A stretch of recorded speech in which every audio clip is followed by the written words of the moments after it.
It was a deposit of the nation that exploded in 1845 through this constitution by Narvaez. The national sovereignty was a shared thing, not between the people, but through the kingdom as something representative. That's the moment when we were discussing in Europe that the monarchies should be parliamentary. In Spain, the elites, the economic elites, the landlords, the beginning of the capitalism, and of course the Bourbon monarchy in Spain, it is enough. It would be enough to co-participate in an identity as a Spanish, as a Spaniard. So elites are monarchic, are Catholic. It's a clientelist monarchy. It will not be centralist, it will be federal, it will be a non-religious one. It will claim for other formulas, in any case, capitalism that would not be defined at this capitalism of oligarchies.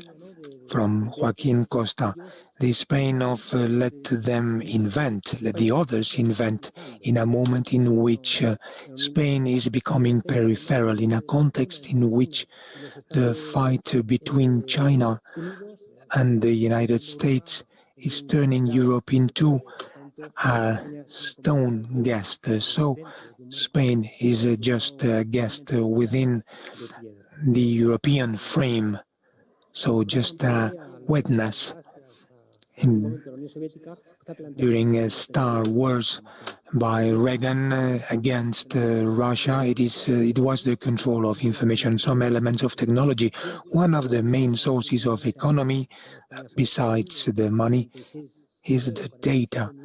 We are 47 million producers, data producers in Spain, producers who don't control their own or our own technology. We had some control once upon a time with Aznar. There was an Atlantist logic that made us depend on the state. So it was our position subordinated to the future of the states. But we don't have anything, we don't have our social scarf nor our citizen sharp. So wound. It is the moment this subordination to the states hasn't solved anything. Once it is verified that this renounce to technological development has turned Spain into a touristic service country of garçons and hotels at the service of European middle class.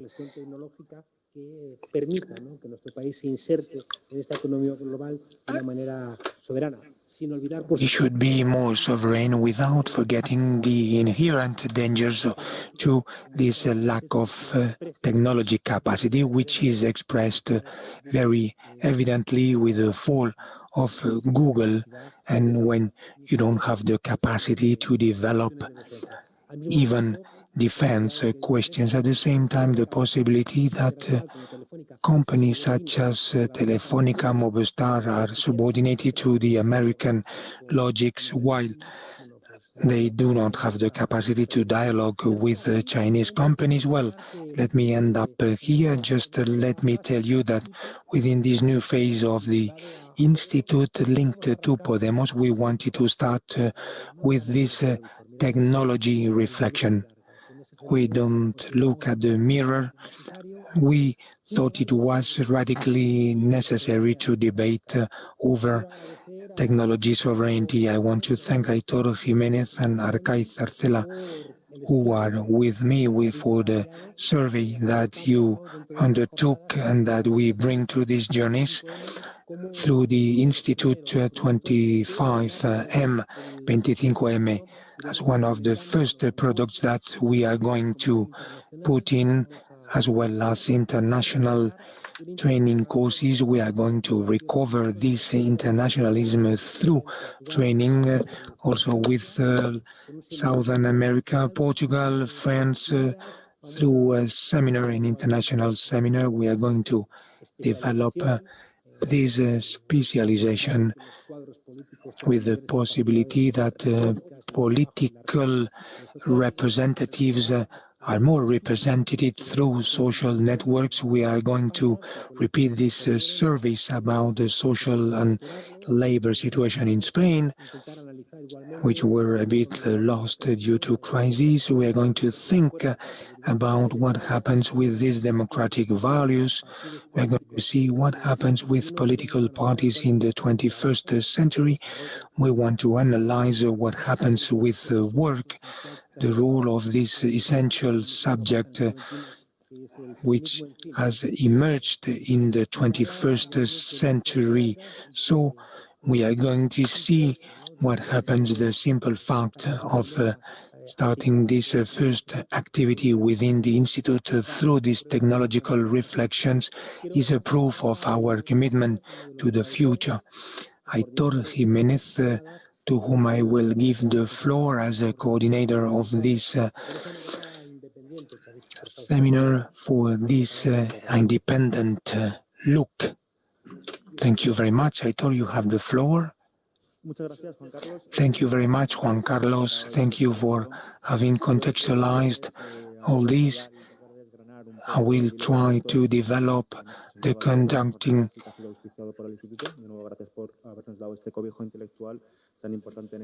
opening session, so important in these times of cultural hegemony. I will start very easily. Some words. What's all about this digital transformation? We talk a lot about this digital transformation, but it seems as nobody knows what it is. That's a magic that will solve everything all of a sudden. But when you start digging, what do we find? We just find the old radicalized neoliberalism, this rage that wants to question the state of well-being. Before, it was the solution to all problems, and this led to two most serious economic crises in the 20th and 21st century. Now, the market plus technology will solve everything, but through this innovation layer, there is this expoliation of common goods, which hides somewhere behind. This digital transformation is nothing more than a disguised wolf. What is the digital transformation of labor? Let's think about Globo and Uber algorithm, which have increased the precarity of labor force. We have gone back to monitorization and surveillance of workers. We have returned back to a regime in which the workers cannot belong to a trade union. The workers cannot meet themselves to discuss. They have lobbied to try to answer, to contest these workers. They want to describe, they want to write the status of the workers through this algorithm. What is hiding behind this digital transformation that will solve all the troubles of our decadent state, welfare state? In the States, they have automated the social services, ordering this algorithm to private companies. There was the neoliberal that was hiding over there, which has evicted many people. And we are not saying this. The audits are saying this after saying that these algorithms were wrong. Let's think about education. How many of you haven't had to all of a sudden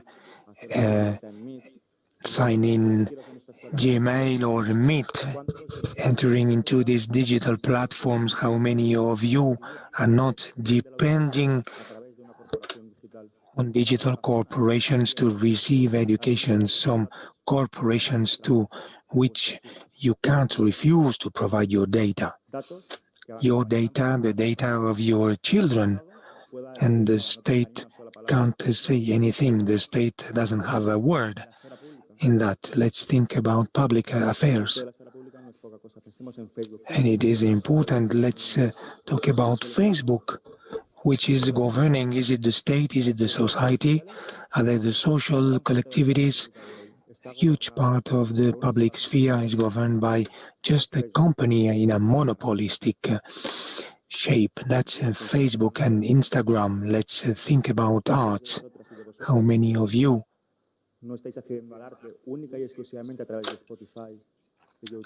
not working through Netflix, Spotify, and all this? Many more artists are protesting against very incredible conditions imposed by these platforms. You see all these phenomena. They have called it digital transformation. They have hidden privatization and expoliation of the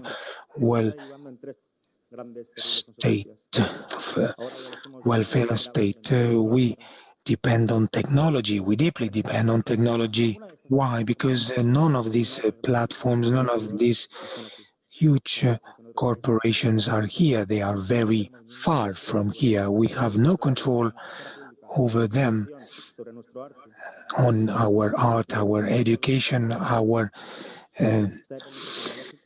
labor codes. This dependency leads to a political dependency. What happens when others are with our political narratives, when we let them write all these? That's how we have to work. This technology dependence is deriving in an economic dependence.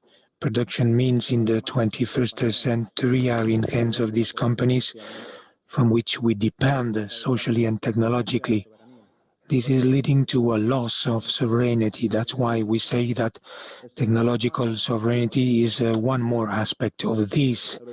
That's why it's time to ask ourselves if we want our lives to be in the hands of huge corporations such as Google or Facebook, which were condemned, which were suited.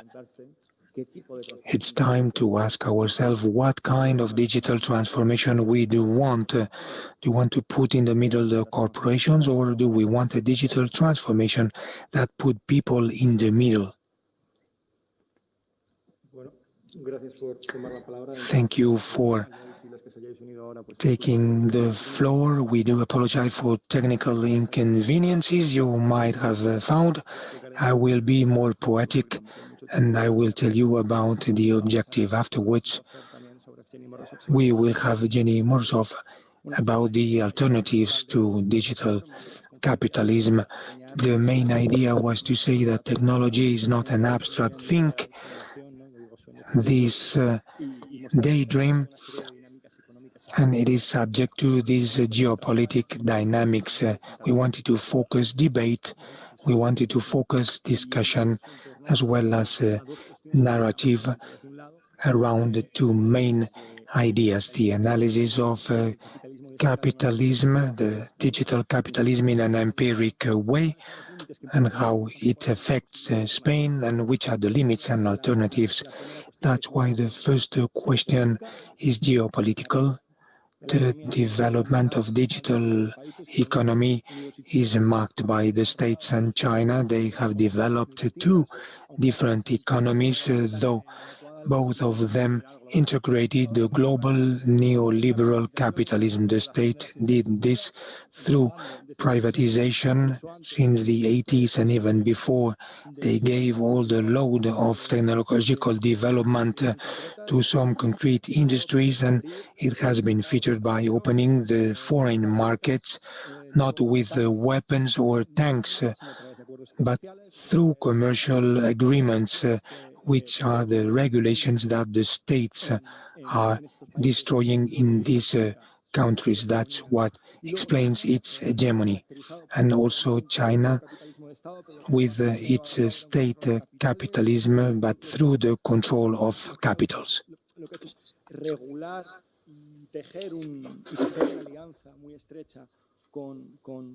Con las empresas a veces estatales, como es el caso de ZTE, o como las empresas que son de los propios trabajadores, como es el caso de Huawei, ¿no? Pero la integración de China en el mercado global se ha caracterizado por un modo de capitalismo que sigue siendo financiarizado, pero con mucho más control sobre los procesos. Y con mucho más control precisamente porque China tenía el objetivo. Tenía un objetivo y era desconectarse del imperio americano. Entonces, en este contexto ha surgido la interpretación europea, que viene principalmente caracterizada por la posición de Alemania y Francia, del eje franco-alemán. Entonces, ambos han creído que la mejor forma de responder ante este reto es señalar que los mercados no eran lo suficientemente libres, que solo es asegurando la libertad del mercado como vamos a conseguir salir de esta encrucijada, ¿no? Bueno, esto parte de un hecho empírico incierto, es decir, sí hay competencia, no es que el mercado no funcione bien, sino que el mercado funciona demasiado bien y el mercado ya no beneficia a las empresas ni alemanas ni francesas y mucho menos al resto de empresas europeas como puedan ser las españolas. Para eso no hay más que fijarse en el caso que mencionábamos anteriormente, ¿no? de Telefónica, ¿no? Que tiene que depender para ofrecer buena parte de sus servicios a sus clientes de Google, de Microsoft, de Amazon, incluso hasta hace unos meses de Huawei, ¿no? Entonces, dadas estas posiciones europeas, dadas este ahínco por reforzar los mercados con el único objetivo de gestionar la digitalización de un modo en que siga beneficiando al eje franco-alemán y no al resto, es decir, del mismo modo en que se han solventado las crisis de la eurozona y las distintas cuestiones políticas desde la integración europea, ya ha llegado el momento de tener una posición propia, una posición de soberanía digital propia que ni sea en el ámbito internacional dependiente de Estados Unidos y de China, ni en el ámbito económico dependiente de los mercados globales. Y mucho menos que siga las lógicas del sistema capitalista que han demostrado que funciona muy bien este sistema y que ha expulsado a España no solo a la... Here, Spain has been expelled, not only to the periphery, but also to really a position where we are not able to compete, where we are going to have much more employment, and where a lot of employment are going to be destroyed. We are going to become a country focused on tourism, and where digital issues will not be relevant only when they are needed for specific things. So here we see that in order to guarantee digital sovereignty outside of the capitalist context, there is a need for private lines, private procedures that enable us to have infrastructures like health, education, public administration, but always from a public perspective, where the market has no role whatsoever. This is an essential question. It was already before we came into the digital reality. So I hope that all of you have a chance to read this document when we publish it in a few hours. And nothing else on my side. I am very happy that you are here, and I hope that you really enjoy this conference. Thank you, Ekaitz. Thank you very much. So it's Morozov coming now. Yes, we are going to speak now with Evgeny Morozov on the alternatives to digital capitalism, and he will also explain the concept of digital capitalism from a Marxist point of view. So please stay with us. Yes, Morozov is not only radical, but he's very interesting in the fact that he's always spoken about that great digital lie. He's always announced this. He's always spoken about this. He has broken that false regard that try to say that there are no longer any class struggles or conflicts in this world. This wonderful, marvelous digital world that is aimed at, supposedly aimed at improving people's lives. But then we obviously see that this is not true. We have the example of Facebook. We have also the example of Brexit, where we clearly see how the right wing has had many opportunities due to the fact that they have their power over a lot of digital information, leading to a lot of problems like loneliness and other problems. Technologies are aimed at repeating that metabolism of capital, as we mentioned earlier. And yeah, I'm going to fill the light that we can hear Morozov, who will be starting his speech in 3 minutes. So, once again, welcome to this conference, welcome to this new stage of Instituto 25M, where we will try to have many different conferences with many other places like in America and worldwide. We think that it is very important to have an international perspective. We would like to invite you to stay in touch with us, to connect to our bulletin so you can receive our news and information. It should be clear to us that debates are very important. As Monedero said, from 10 heads, none of them are dressed, none of them think.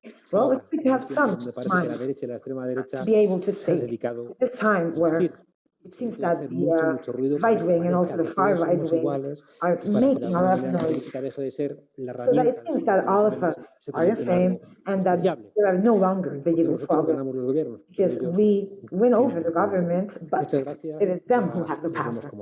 Thank you very much, and I will see you with Morozov soon. Thank you.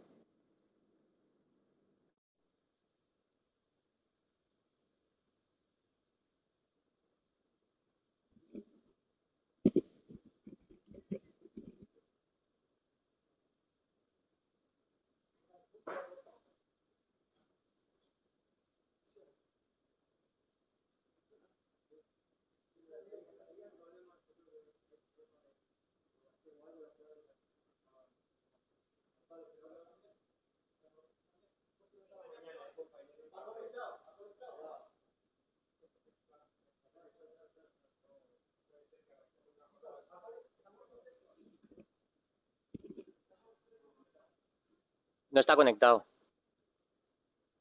Ah, sí, está conectado.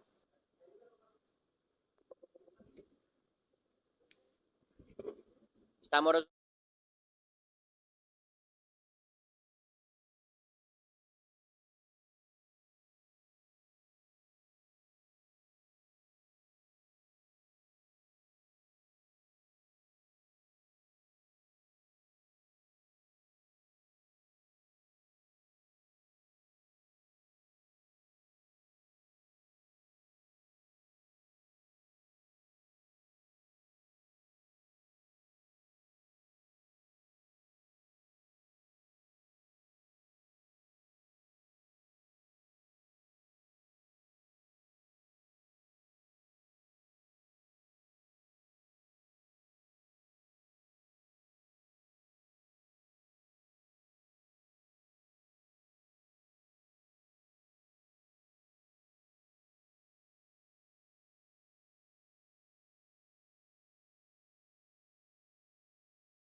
quality. We will now go on to listen to Morozov. As you know, we will be Okay, thanks. So I will speak in English.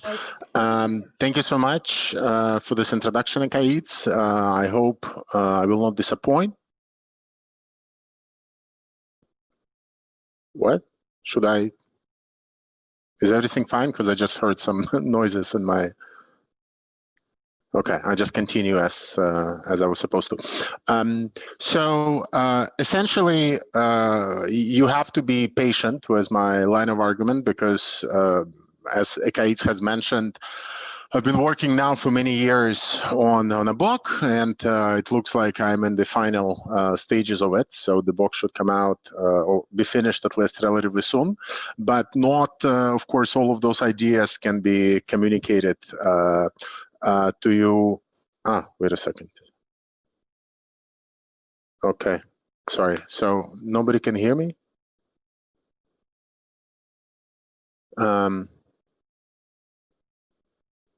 I just don't know. I just got a message saying that people cannot hear or see me, so I'm wondering if I should continue.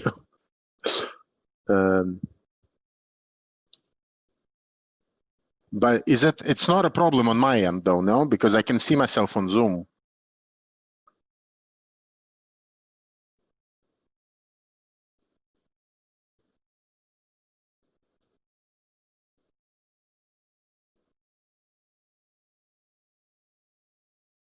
Ekaitz, please speak. Are we ready? Just a second, please.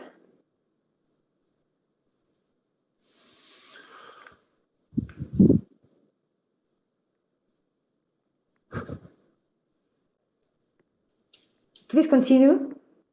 Someone is saying, please continue. Okay, so I can continue. People can see and hear me. Okay.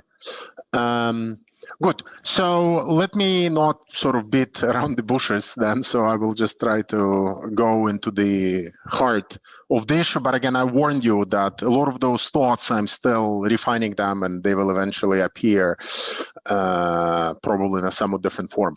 So I've been asked to talk about how we can go beyond or exit from digital capitalism, right? And this is where I think it is worth reflecting a little bit on just what this term digital capitalism is and whether it's actually a valid framework of analysis, right? And I think that it's not a trivial point at all. We have to be very careful not to create some kind of an intellectual political ghetto where there is this digital capitalism which runs on its own logic, and then there is this kind of nicer and older capitalism which has all of its older logics and mechanisms, right? And I think that there is a tendency to somehow treat this new digital sphere as exceptional and somehow standing outside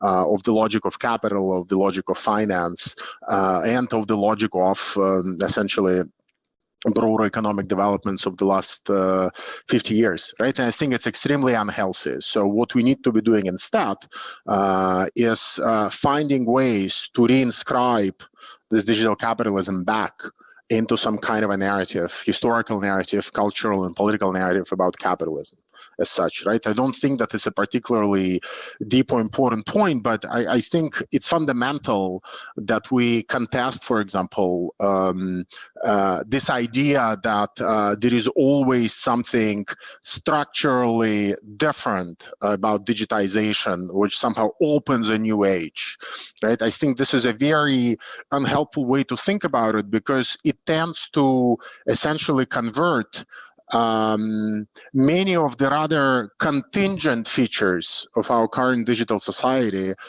into some kind of unwitting celebration of the genius power of Elon Musk or Jeff Bezos, right? And let me give you an example here.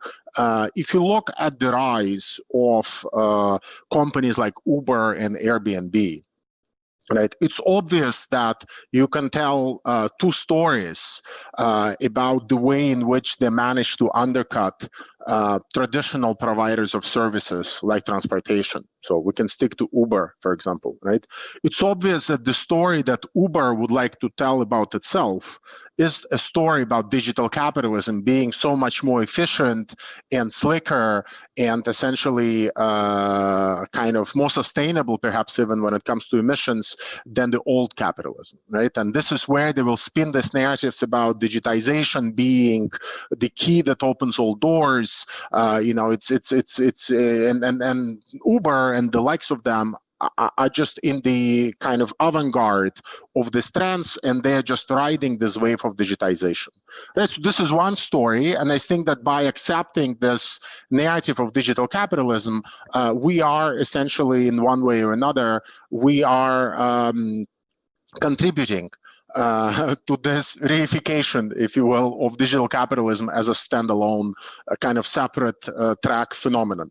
But another story to be told about Uber is that all these lower prices and costs that they're charging, it's not a function of them mastering the arts of automation and digitization, but in fact, it's just a matter of a certain configuration within global capitalism where, after the financial crisis of 2007 and 2008, you end up with a lot of idle capital, which cannot really go anywhere else. It cannot easily go into bonds because essentially, the interest rates are either very low or negative.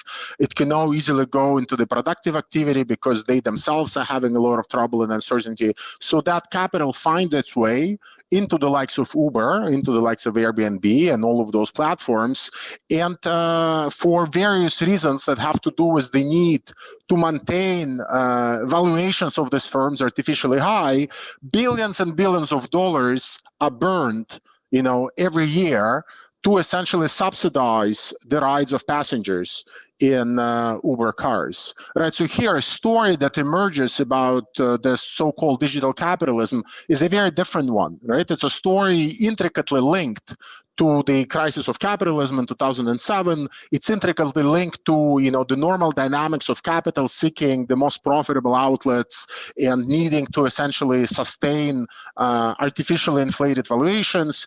And you end up with a story that essentially completely recasts this narrative about hyper-efficiency introduced by these algorithms into a story of hyper-inefficiency of many of these companies kept on life support by forces of global capital that essentially had no other outlet to go to after 2007, 2008.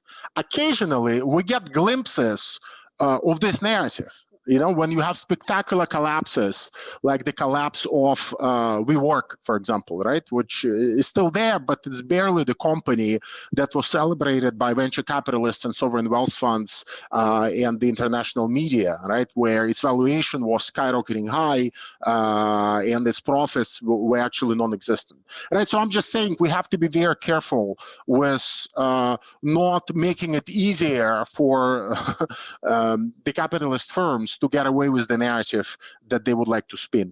Now, the question I think that we really have to be asking is somewhat different. So it's not about digital capitalism as such, right? The question should be, okay, so now we are in 2020, we are in Europe and we are essentially stuck with a certain number of factors and constraints, right? So we have, on the one hand, a very interesting political process going on where the politicians, for various reasons, are outsourcing and delegating more and more responsibility for functions that were previously tackled by the state, by the bureaucracy, but also by civil society. They're delegating those functions to the tech sector, right? So, and I've been demonstrating that and describing that, now for a decade, and to some extent, the term solutionism was supposed to cover that. So that's the unstated background of this constant delegation kind of in the background happening, right? But that's not the only background condition that I think we need to put on the table before we can think how we can exit digital capitalism, to stick to that term for a second.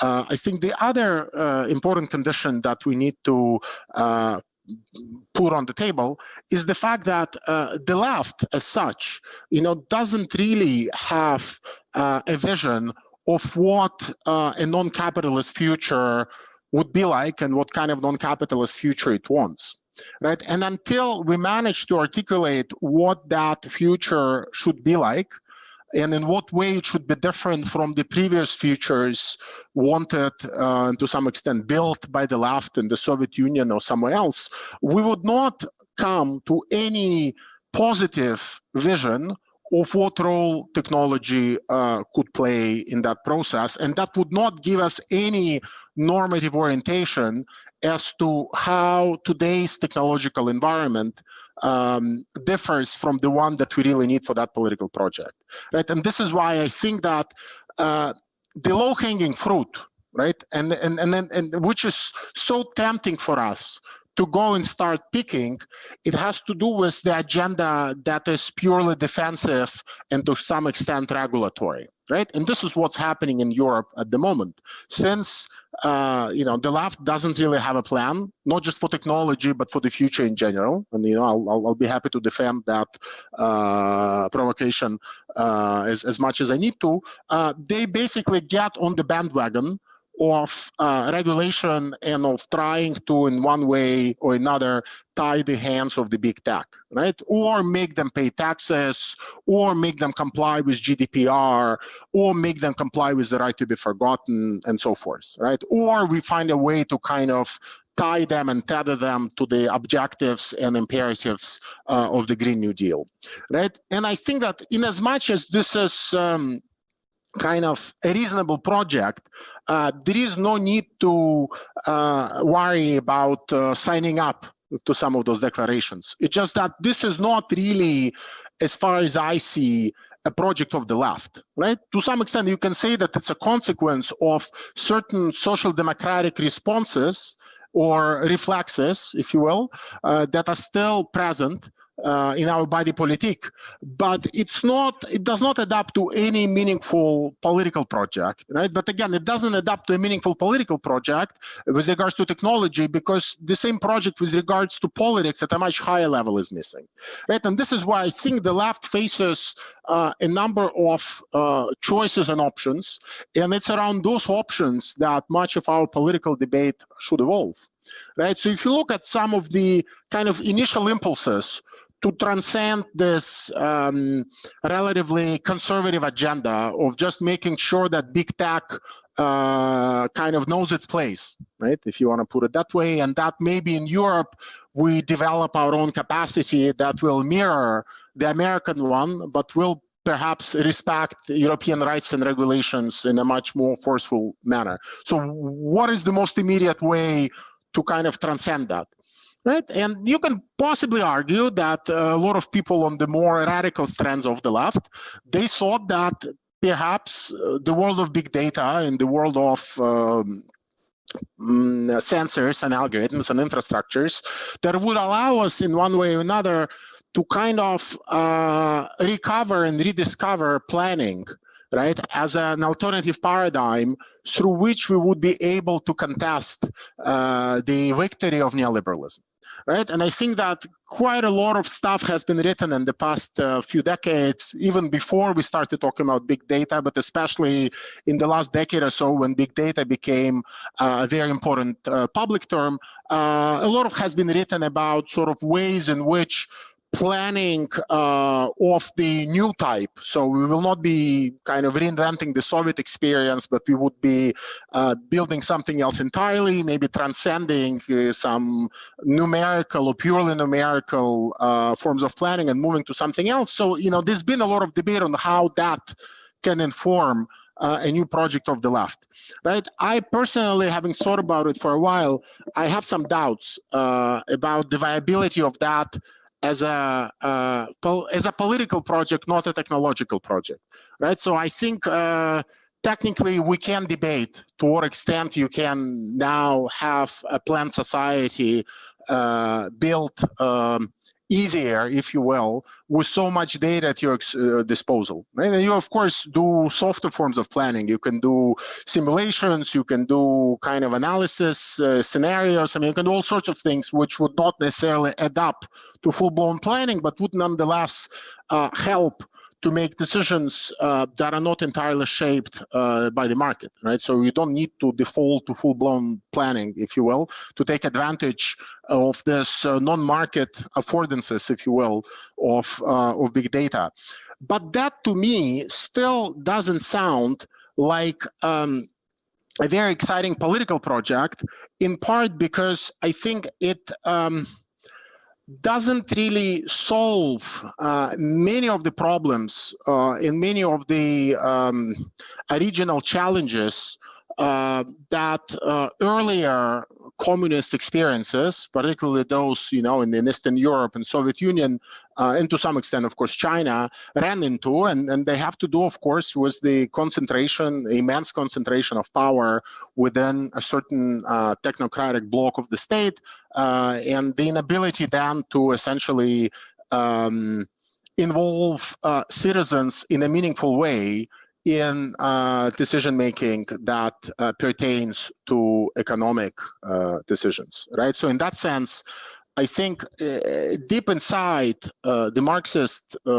project, there still remains, or at least in the most orthodox manifestations of it, there still remains this residual belief that somehow the technological and the economic, you know, what we used to refer to as forces of production, that somehow follows a logic that is purely technical, and that with enough, if we just remove the constraints imposed upon the technical and the economic by the imperatives of capitalism and by competition, we would be able to organize it in the most efficient manner. Right, and then all of the political decision-making, etc., it will happen in the political sphere, and we will essentially involve people in all sorts of democratic decision-making. But that democratic decision-making should not, in one way or another, impinge upon the technological, which just ought to be organized according to the latest science, you know. And I'm giving you a very kind of banal, I think, but to some extent also accurate description of how this mentality, to a large extent, still operates. And I'm just not sure that in its original formulation by Marx, but also in its subsequent take-up, if you will, or uptake, in various regimes that followed, I'm not sure that it was ever accurate to branch out the technological in such a manner and draw this definitive separation between the technological that can be organized using rational and scientific methods, and then the political, where, you know, through free association of producers, we would be able to arrive at a certain democratic decision making. Right. So for me, the problems, to be honest, they start at an even deeper level, and it's with the paradigm of production itself in Marxism, right? And I think that, you know, I'm not going to go into the critique of the paradigm of production, but I think that there is something, and let me rephrase it. So what the last 10, 15 years has revealed, and I think that the left has not fully grasped it, is that when the left complains, for example, about digital labor being unfairly compensated, right? What the left usually refers to is not actual labor, right? I mean, it's a shortcut through which they can account for the fact that somehow these digital platforms have managed to valorize the activity, the creative activity of people on those platforms, and they manage to produce value from it, maybe extract some, well, value in a kind of not in the Marxist sense of the word. They manage to extract data somehow from those activities, and maybe they manage to convert that data into artificial intelligence, right? That would be the kind of utopian vision, right? But if you buy into those premises, right, and a lot of people on the left do, because that's what they need to buy into in order to articulate this paradigm of digital labor. If you buy into it, you immediately realize that there is something very interesting going on, where our everyday communicative, creative, artistic activity, in a way, is productive of something, but it's not actually properly contained in the paradigm of production, or at least the way in which Marx initially conceived of it, right? As a very specific type of activity upon nature, right? And this is where I think we just need to understand that if we really want to go and transcend this idea that we can somehow organize the economic and technological activities through rational means, and then apply some kind of democratic decision-making in the political sphere, if we really want to transcend that dichotomy between the two, then it's obvious to me that we have to start from the assumption that, to some extent, all activity, it's not to say that all activity is productive activity, right? So it's not a matter of kind of blowing up this fetish of biopolitics that a lot of people in Italy, for example, are very obsessed with. It's not that, but it's finding ways in which our everyday creative potential and our everyday social activity can be inserted into institutions that will be economic, political, and technological, that in one way or another will allow us as a society to develop and reproduce, right? And that, to me, will open up a lot of avenues which will be very different from those where the only thing we can do is to find out how it is that we can compensate workers for the fact that there is artificial intelligence now that is going to potentially kick them out of jobs, even though I'm sure you'll hear later that that's not actually what's going to happen, right? So for me, the kind of missing debate right now is a debate related to sort of what is it that the last 10 or 15 years of us engaging with these digital technologies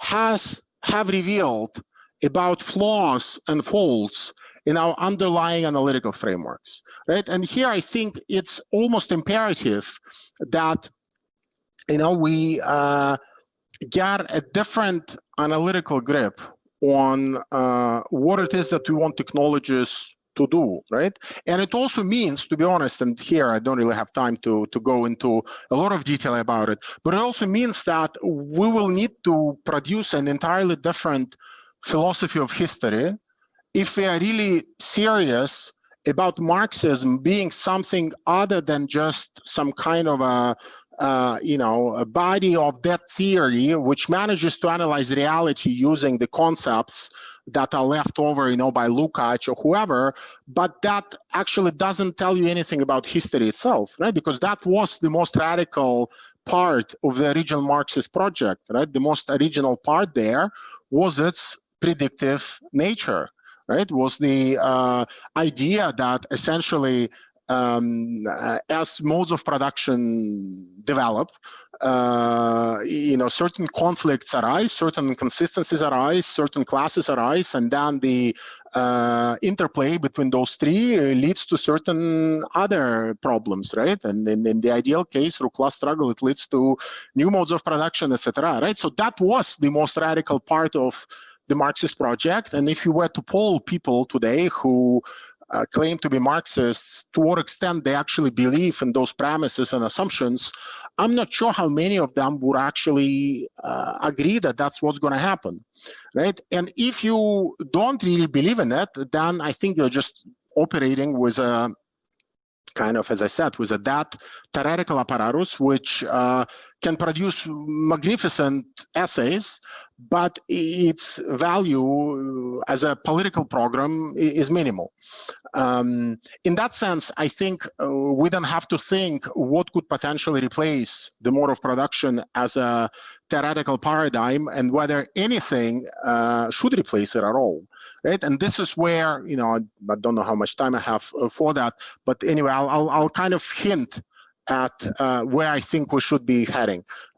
So I think if you analyze the entire neoliberal response to communism, right, and if you analyze kind of the Hayekian and the Misesian response, but especially the Hayekian response to the entire literature on planning, right, what emerges from it, in my interpretation, is a very effective reframing of capitalism as essentially being a superior mode of discovery, right? So the neoliberals basically look at capitalism, right? And they tell you, well, capitalism is good, and it's good because it allows us to discover things in a way that other regimes, including socialism and communism, don't. Right, and of course they don't really have, meaning neoliberals, they don't really have a very sophisticated concept at play here, right? So if you read the regional essays that Hayek wrote even in the 30s, you know, for him it's a matter of solving the economic problem, right? So there is nothing there about culture, there is nothing there about society. Of course, those things got added later on, but essentially it's a way of discovering things that happen in the world. And essentially then adjusting society automatically to them, right? There are certain costs to this discovery, but by and large, you know, to use capitalist framing, it grows the pie for everyone, so it has to be accepted.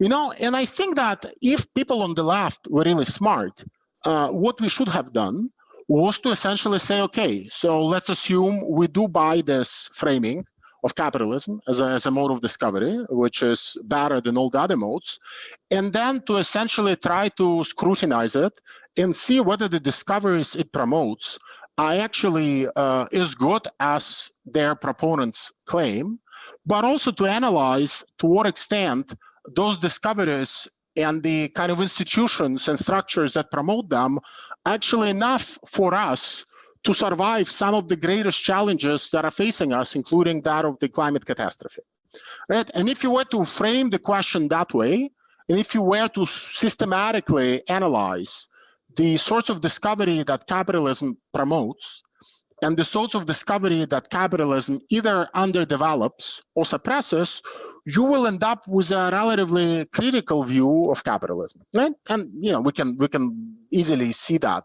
you know, essentially it's interesting, and this is where it kind of gets somewhat into my critique of solutionism, but you can see that the kind of solutions that capitalism promotes, they are, in a sense, very truncated, but also very peculiar in nature, because they all, in one way or another, look back and refer back to the need to essentially promote accumulation, right, or stabilize it. So most of the solutions that it can sanction and it can kind of accept are solutions that help capitalism expand, right? So to some extent, solutionism, it's that. It's the formalization of this process, right? But clearly, these are not the only ways for us to discover things about the world out there, right? It's not a way for us to discover new and innovative practices which are impossible to monetize, right? For those, there is no formal mechanism within capitalism to uncover them and to scale them up, right? So you can only do that around practices that look profitable to some entrepreneur.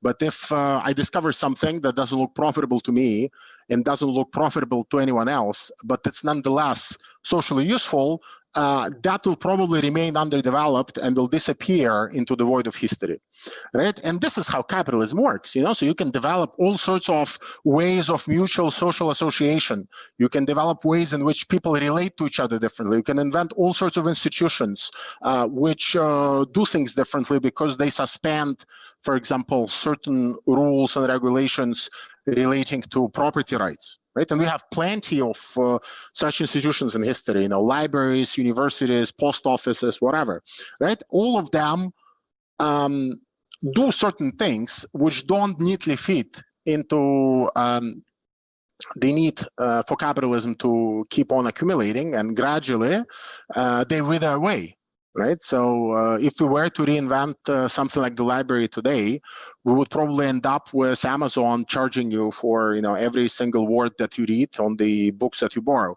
right? That would be a modern day friendly institution to fulfill that particular need. So what I'm trying to say and what I'm getting at is that if you were to properly actually scrutinize capitalism as a mode of discovery, as opposed to a mode of production, within the terms that neoliberals themselves have put forward, you will see that its performance is relatively meager and actually quite weak, right? And this is where I think whatever alternative we are to articulate to capitalism, it would be nice to start by realizing that above everything else, we need to make sure that we survive, right? And we need to survive the climate catastrophe to begin with.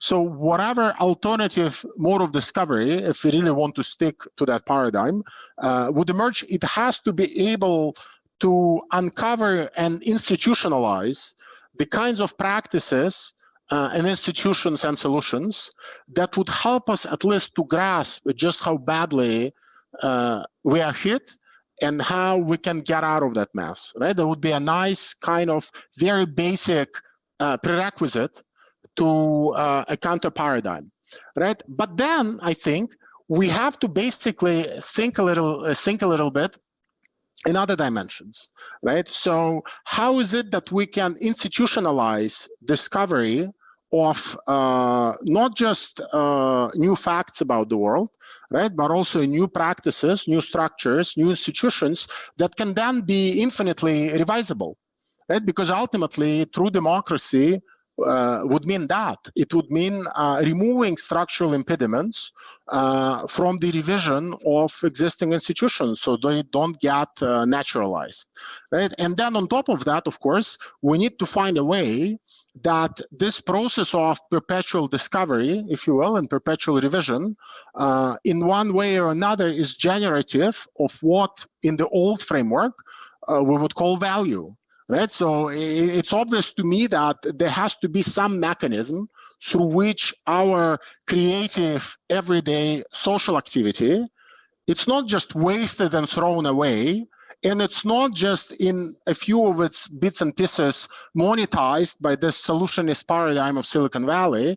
We need to make sure that this immense creative capacity that we all express, and that we would express maybe even more, and in even deeper ways, if only the digital infrastructures were not actually configured just to the function of capture, but were also configured to the function of invention and destabilization, if you will, then we would be able to build some kind of a very different way of capturing what today we would still call value, and making sure that it contributes to the reproduction and growth of our society, right? And that, I think, would be a very different theoretical but also political paradigm, where obviously we would need to have a clear idea what kind of technologies we would like to have, and we would be able to specify at a normative level, what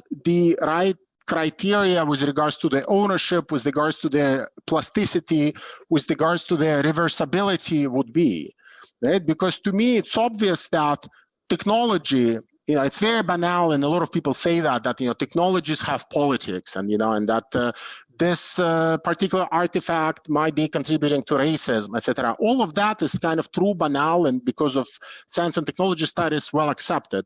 But what we don't say, and what we don't see, and what we don't always acknowledge, let alone operationalize, is the idea that technologies also help us disclose, revise, and overthrow certain political arrangements which before revealed themselves or showed themselves to be natural, right? And this is where you just have to think about a project like Science Hub, which many of you might be using to download academic papers, which, if you think about it, it's a genius, revolutionary technology, which in a sense has profound political effects in that it reveals that the normal regime of academic publishing that we take for granted very often, and we think that that's a fair arrangement in society, is actually deeply unfair, and it keeps politicizing it, right, to a point where public opinion changes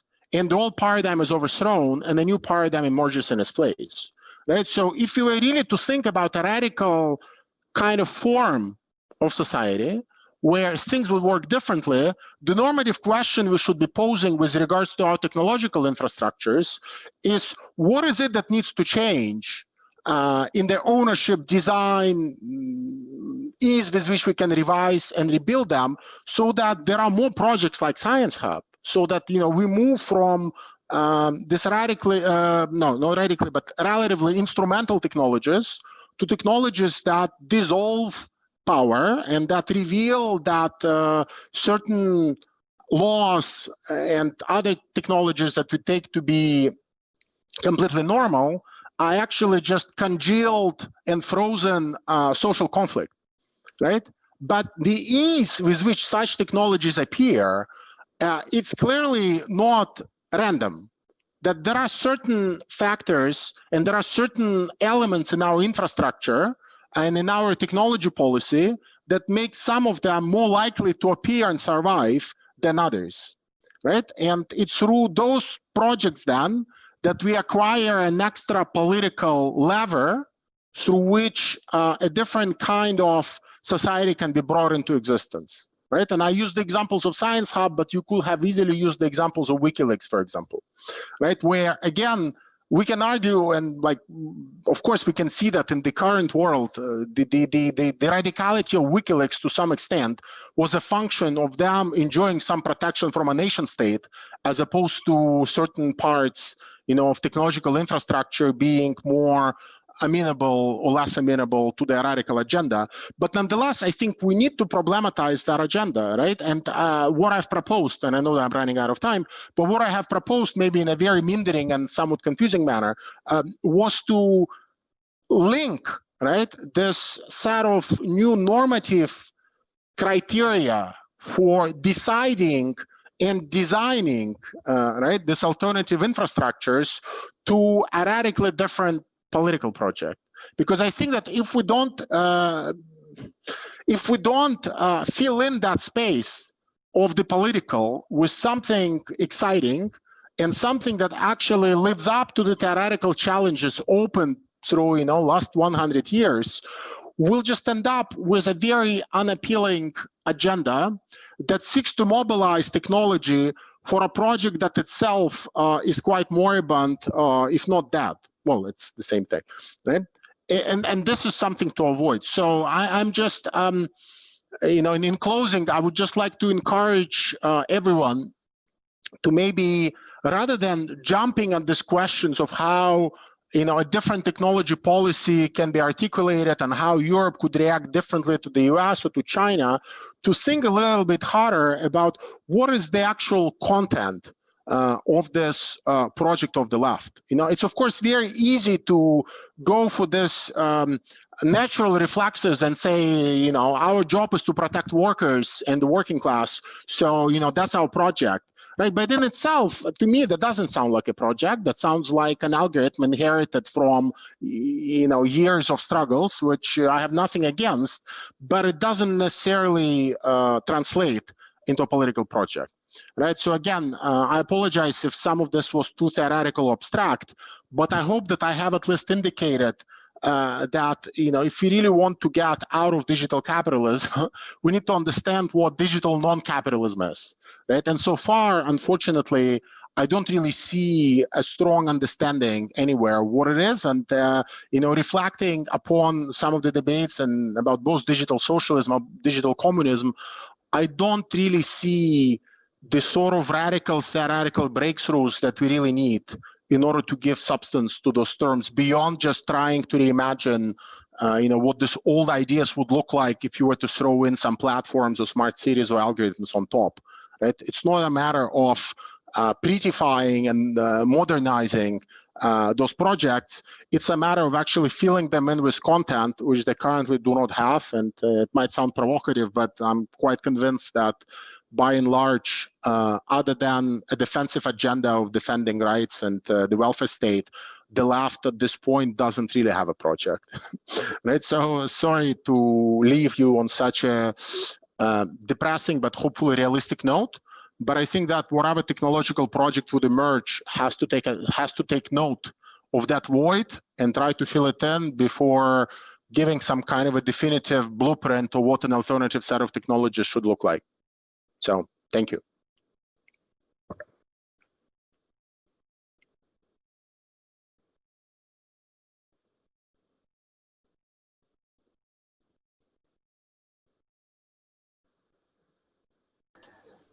Thank you very much. In 10 minutes, Tarnoff and Benanav.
Hello, good evening, good evening again.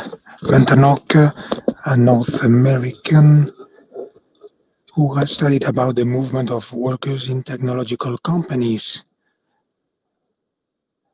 He is a columnist at The Guardian. He has worked for Jacobin. He is someone, besides being committed with criticism to digital capitalism, he has brought many resources to workers' fight.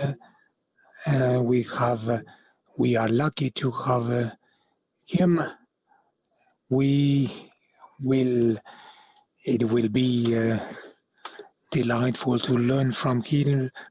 We have much to learn from these California processes, resistance processes.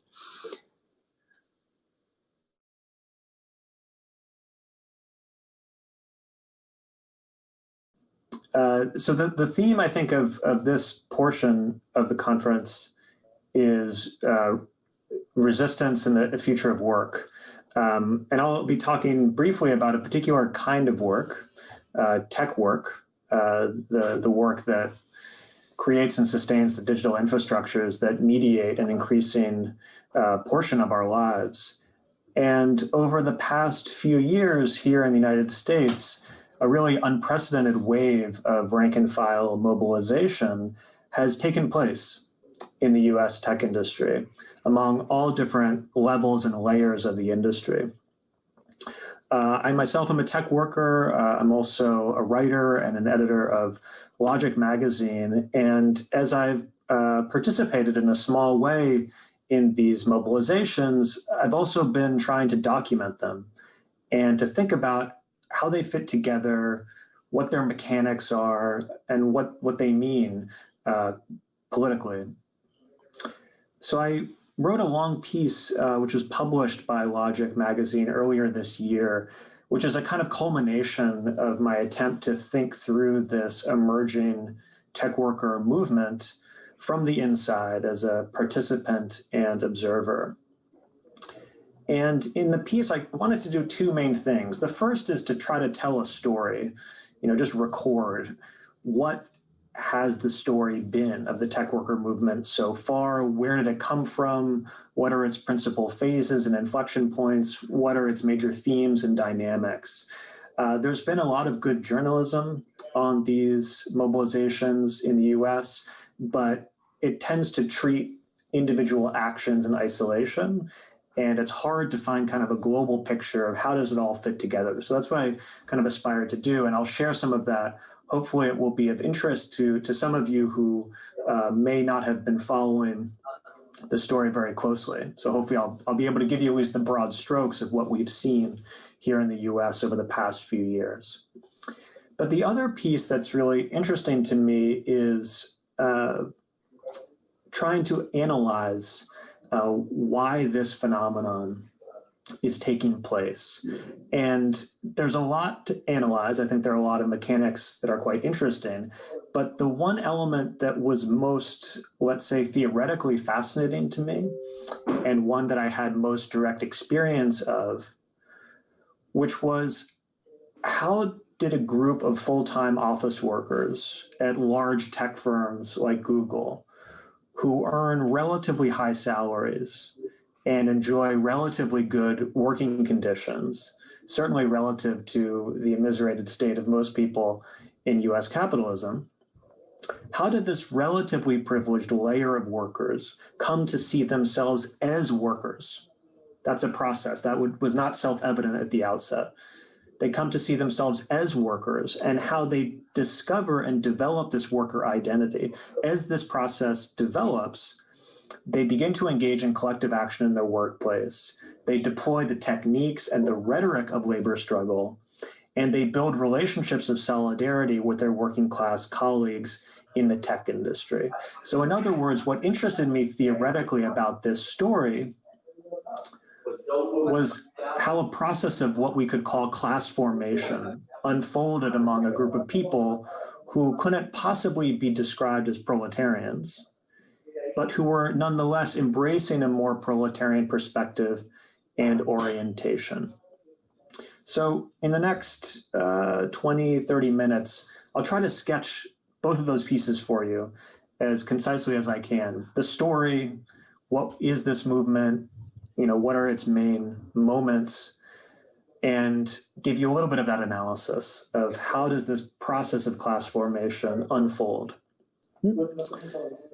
So maybe let's start with the story portion. As I mentioned, my goal was to try to narrate the evolution of this movement as a whole. And the first step was trying to articulate what the different struggles were and how they fit together. And it was a little bit tricky because this movement, as I mentioned, is taking place among a variety of types of workers, struggles at different companies around different issues.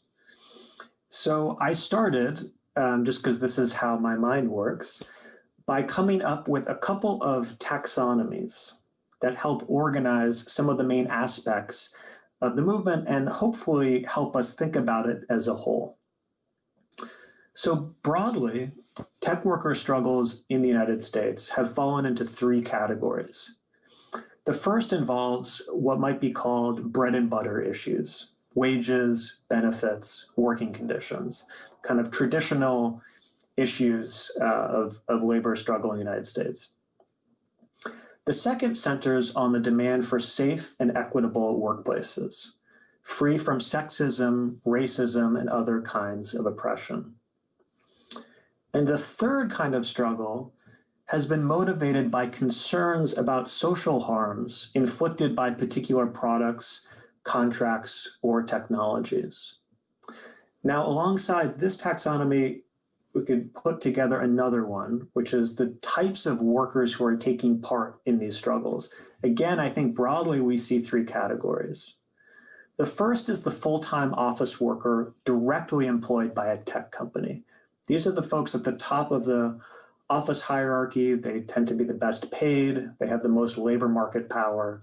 It's what most people think about when they imagine someone who works in tech, right? The Google software engineer being perhaps the archetype. The second category, which is certainly less visible in the mainstream conversation, is the subcontracted office worker. These are folks who are not directly employed by the tech company. They're employed by a contractor who then has a contract with the company. But they perform various white-collar functions for that company, sometimes on-site, sometimes off-site, and they do a lot of different things. So you may have heard about Facebook content moderators who have to endure this kind of grueling experience of seeing very violent and traumatizing videos and taking them down. Those folks are a good example of this category, the subcontracted office worker. But if that's at the lower end, a lot of traditionally higher end functions are also increasingly being performed on a subcontracted basis. Software engineers, product design, and so on. The last category to talk about here is the subcontracted service workers. Now, these are folks who are not directly employed by a tech company, but instead of performing office work, they perform service work. So Silicon Valley campuses have tons of security guards, janitors, cooks, and other support staff. So if you think about the big firms like Facebook, Google, and so on, if you visit their offices at Silicon Valley, you'll see hundreds and even thousands of these folks working in these support roles, because it takes a lot of people, as you can imagine, to make these very large campuses run. Now, I should say, as with any schema, there's a lot this doesn't capture. You may have noticed gig workers are not captured here. Gig workers have been an important source of militancy and mobilization in recent years, as have Amazon warehouse workers. So those are two types of workers that I don't actually discuss much in my piece, but are certainly worthy of close attention, because they've also been engaging in labor struggle in recent years. So the starting point for my story is really to make this basic point, which is the mobilizations among tech workers that we've seen among the highest end of tech workers, like the Google software engineers. To understand that phenomenon, you really have to start with the subcontracted service workers, the folks like janitors, security guards, and shuttle bus drivers who are at the other end of the office hierarchy. In mid-2010s, these workers engaged in a series of successful union struggles that I believe supplied the first spark that set this broader movement in motion. The unionization of people like janitors and security guards in Silicon Valley is actually not a new phenomenon. It's been going on since the early 90s. But in the mid-2010s, there were a series of big wins in quick succession. So in only 3 years, from 2014 to 2017, 5,000 subcontracted service workers in Silicon Valley unionized. That's a lot of people, certainly by US standards, where the labor movement is not particularly strong these days. So by unionizing, these janitors, security guards, shuttle bus drivers, and so on in Silicon Valley secured a measure of relief from the punishing math of the Bay Area, because despite working for some of the richest companies in the world, these workers tend to make very low wages, and they also live in one of the most expensive real estate markets in the country. It's very, very expensive to live in Silicon Valley. So by unionizing, they managed to get better wages and better benefits and so on, and this is absolutely critical. But they also do something else, something which would be very significant for the development of this broader movement at other layers of the industry, which is that they make a lasting impression on many full-time office workers, as a number of the latter mobilize to support these unionization campaigns. So what you see is there's an impressive amount of solidarity work where folks like full-time software engineers are engaging in collaboration with folks like security guards in order to support their unionization effort. And there's a variety of specific strategies that are employed, which we could get into in the questions if it interests. But this really has an important effect, because as you can imagine, folks like software engineers at these big firms, hold a lot of leverage, a lot of power. And in many cases, they were able to exercise that leverage in solidarity with these unionizing service workers. What kind of effect did these unionization struggles have on the full-time employees who lent their support to them? I'm going to read you a quote from one such worker from Facebook. Now, again, this is someone in a relatively privileged, white-collar, technical role who helped support the unionization campaigns of subcontracted service workers. This individual says, "I used to read venture capitalist Paul Graham and other Silicon Valley thinkers that rail against unions. The cafeteria worker campaign opened my eyes and made me realize that a union is just a group of workers making demands together. Organizing wasn't some abstract thing I read about in the news anymore. Instead, I talked to workers about what better wages and benefits would mean to them and their families, and there was no way I could not want that for them." Now, there are a couple of things going on in this quote that I would call your attention to. One is that the Facebook employee is reevaluating the anti-union ethos that they had absorbed from the thought leaders of the industry, and that its chief ideological leaders are continuously promoting on social media and elsewhere. The other is that the employee is receiving a valuable education in the tactics and the techniques of worker organizing. And both of these would be very, very useful for subsequent mobilizations by these white-collar workers. But the most radical realization facilitated by these encounters across this large class, and occupational divide. The most radical realization here would be the simplest, which is the idea that tech's full-time office employees, software engineers, these product designers, and so on, were also workers, not professionals, creatives, or entrepreneurs, which is how such workers have traditionally self-identified in the tech industry, which is a self-identity sustained by a mix of factors from relatively high salaries to the neoliberal assumptions of the California ideology. Those were being put aside, and through these encounters, they were coming to a new identity, a new understanding of their position within the workplace, which is one of workers. So earlier I had mentioned that I was hoping to do two things here, provide a little bit of the story and a little bit of the analysis. And here I'm going to put the story to the side and get a little bit more into the analysis, because I think this quote from this Facebook white-collar worker gives us a good entry point. So let's start that analysis with a question, which is, what is the class position of a full-time office worker in tech? Say our Facebook worker who we just heard from. If we're approaching this question from the Marxist tradition, we might have trouble thinking about this worker as a proletarian or bourgeois. Rather, they appear to belong somewhere in the middle. And the question of how to think about class positions in the middle is a very vexed and long debated question within the Marxist tradition. Of course, there are many very vexed and long debated questions within the Marxist tradition. Possibly all questions are that, but class in the middle, I think, is a particularly tricky one. In my work, I've drawn on Marxist sociologist Eric Olin Wright's theories to help me think through this problem.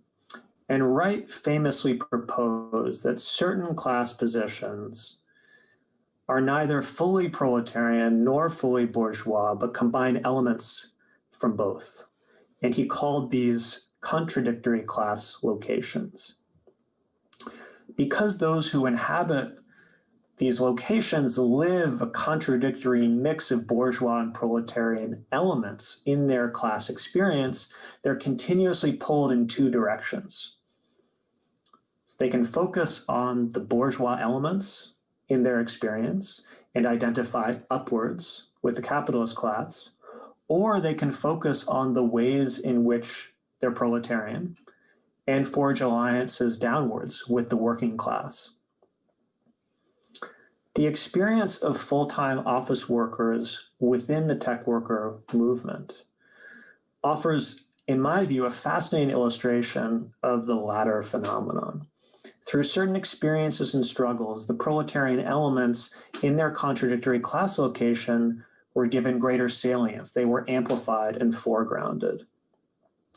And a really important ingredient in this process, particularly for many of those who would go on to play important roles in the white-collar mobilizations, was this solidarity work with subcontracted service workers to support their unionization campaigns. That through the relationships forged in this work, full-time office workers found points of contact, let's say, between their experiences and those of subcontracted service workers. Now, obviously, these are very different kinds of workers who face very, very different situations.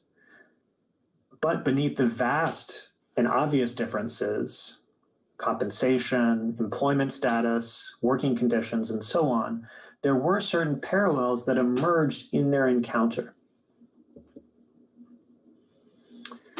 And these parallels caused the white-collar workers to acquire a different understanding of their own class position. It underscored the proletarian elements of their experience, elements that had always been there, but were largely suppressed in their salience.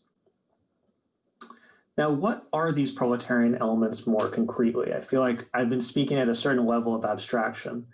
and it's useful to try to bring things down to earth a little bit more. I'd argue that the proletarian elements in the contradictory class location of the full-time office worker, it's kind of a mouthful, that these proletarian elements take a range of forms, but among the most important are those rooted in race and gender. There's a famous line from the British Marxist Stuart Hall about how race is a modality in which class is lived. And I've relied on this line a lot to help guide my thinking. And I think it's particularly useful in this case, because I think we can say that in the case of the tech worker movement, race and gender have been modalities through which tech workers of the middle layers live the proletarian elements of their contradictory class location. And this fact may help explain why most leaders of these campaigns have been women and people of color. Women and people of color in these middle layers are more likely to be proletarianized. And we could illustrate that with a number of statistics. They earn lower salaries on average, in addition to facing, of course, a lot of harassment, discrimination, and other forms of oppression in what remain very heavily white and male-dominated workspaces. So one of the themes we see in this movement is the centrality of race and gender in shaping and sustaining the class dynamics of this movement. These relations are not counterposed to one another, but deeply integrated. That identification with subcontracted service workers is often happening through relations of race and gender, but is ultimately expressing itself in class terms. What are a few of these other elements that we could say? Well, another classic element, which is an element of the proletarian condition, more broadly, is lack of control over production and investment decisions of the firm, right? If you're a worker, one of the things that defines you as a worker, among other factors, is that you are not the one making decisions over what the firm decides to produce or how it's produced. And this is very much the case for these white-collar tech workers. Even the ones who may earn a relatively high salary do not have real control of their work or real input into the direction of your company. Now, of course, this has always been the case. But this lack of meaningful input into deciding what technologies were being built and how they were being built began to be perceived more intensely, was felt more acutely as a lack by white-collar tech workers in the period after Trump's 2016 election. And this is really the crucial turning point, in my view, the catalyst that helps move collective action from the subcontracted periphery of the industry into the salaried core, is the election of Donald Trump in 2016. In the aftermath of the election, there are a lot of concerns among white-collar tech workers about their leaders' swift accommodation of Trump, that many Silicon Valley leaders during the 2016 election had denounced Trump. Once he had won, they appeared to capitulate immediately and signaled their willingness to do business with him. And a number of white-collar tech workers were afraid that the industry would be enlisted to build technologies that would help Trump fulfill certain campaign promises, like the Muslim registry, which was a 2016 campaign promise to create a database of all Muslims in the United States. So these fears, they fuel a new mood of moral urgency, particularly around the capacity of technology to cause harm. And there's a wave of activity as white-collar tech workers are trying to figure out how they might be able to fight the new administration. And there's, in this period of this period of activity, rather, some uncertainty about where to put this energy. A large number of white-collar tech workers in the aftermath of the 2016 election were becoming newly active, but they didn't exactly know how to be active, how to take action. This is where an organization called the Tech Workers Coalition becomes really critical. This is an organization that had been founded earlier in 2014 and was unique in putting forward a workplace-based collective action approach to making change and emphasizing a class analysis that defined even relatively privileged white-collar tech workers as workers. And this analysis, on the one hand, an emphasis on collective action in the workplace, and on the other hand, defining white-collar tech workers as workers, did two things. First, it helped make sense of people's estrangement that they felt from their leaders after these conciliatory moves towards the new administration, because it seemed to confirm the fundamentals of this basic class analysis that organizations like Tech Workers Coalition were putting forward, that the tech industry, like any industry, was divided into workers and bosses. But the second thing that this analysis provided, even more importantly, is it gave a method for making change. To the extent that tech workers were workers, they could exercise leverage over management the same way workers in other industries did through collective action. So it wasn't just an abstract perceptual shift, right? But it was one that in turn made new types of activity possible. So it opened a different horizon for action. Of course, it wasn't enough to just put these ideas into circulation. The consciousness changes through practice and specifically through struggle. It's one thing to tell white-collar tech workers you're a worker, and it's quite another thing for those workers to live the truth of that statement directly, to have it validated by their own experience.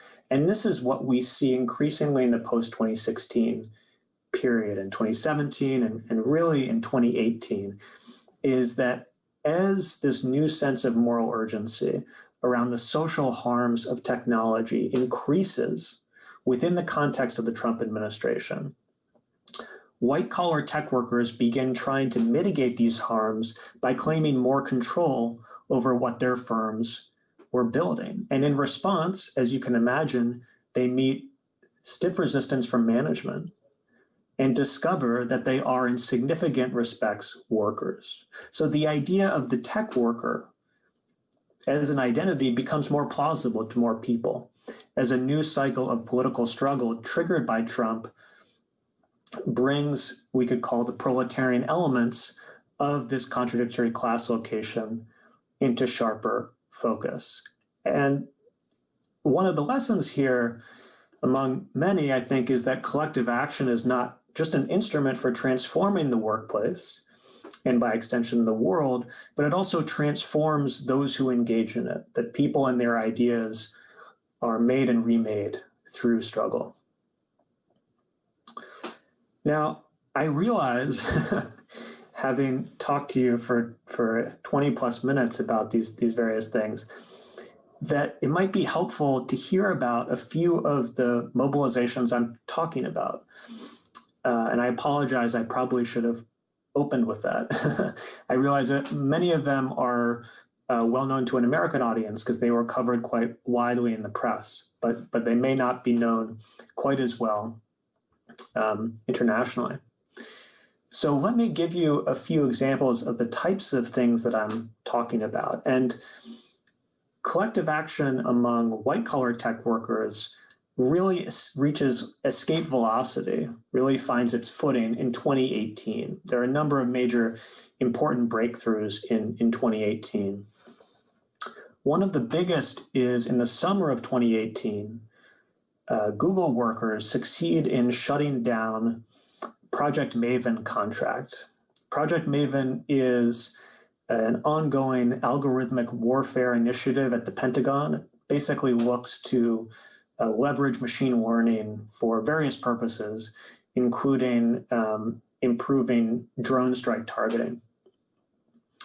And over a year-long campaign, workers within Google succeeded in pressuring management to ultimately cancel the contract, which was a large victory, I think one not expected even by the organizers of that campaign, and one that was covered very widely in the US press and which inspired a lot of similar actions by tech workers in other workplaces.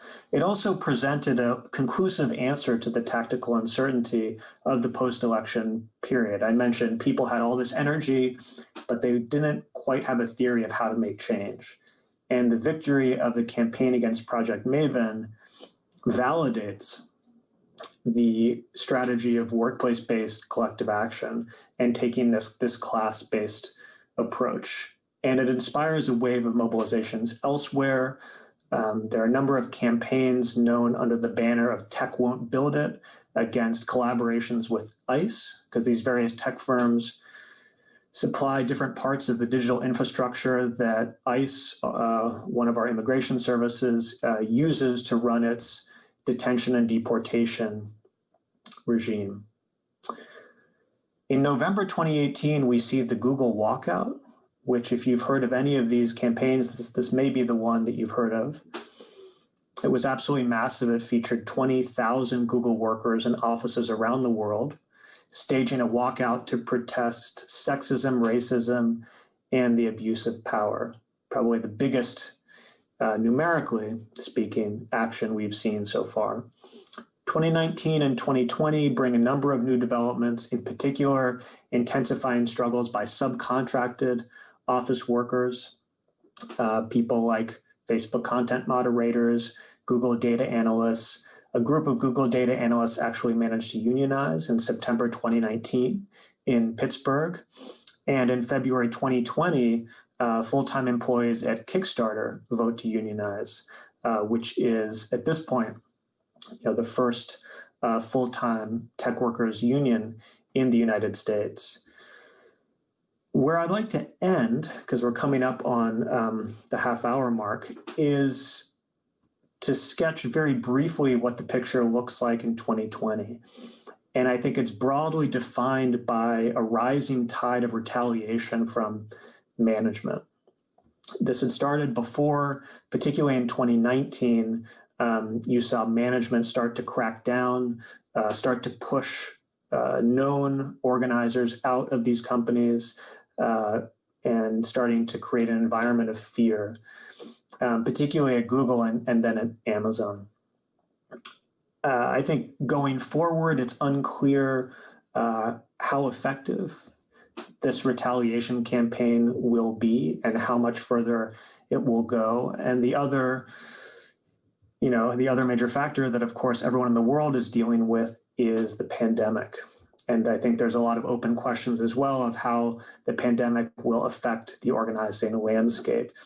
In certain respects, it's helped inspire new militancy. Amazon warehouse workers towards the beginning of the pandemic organized to demand better health protections, for example.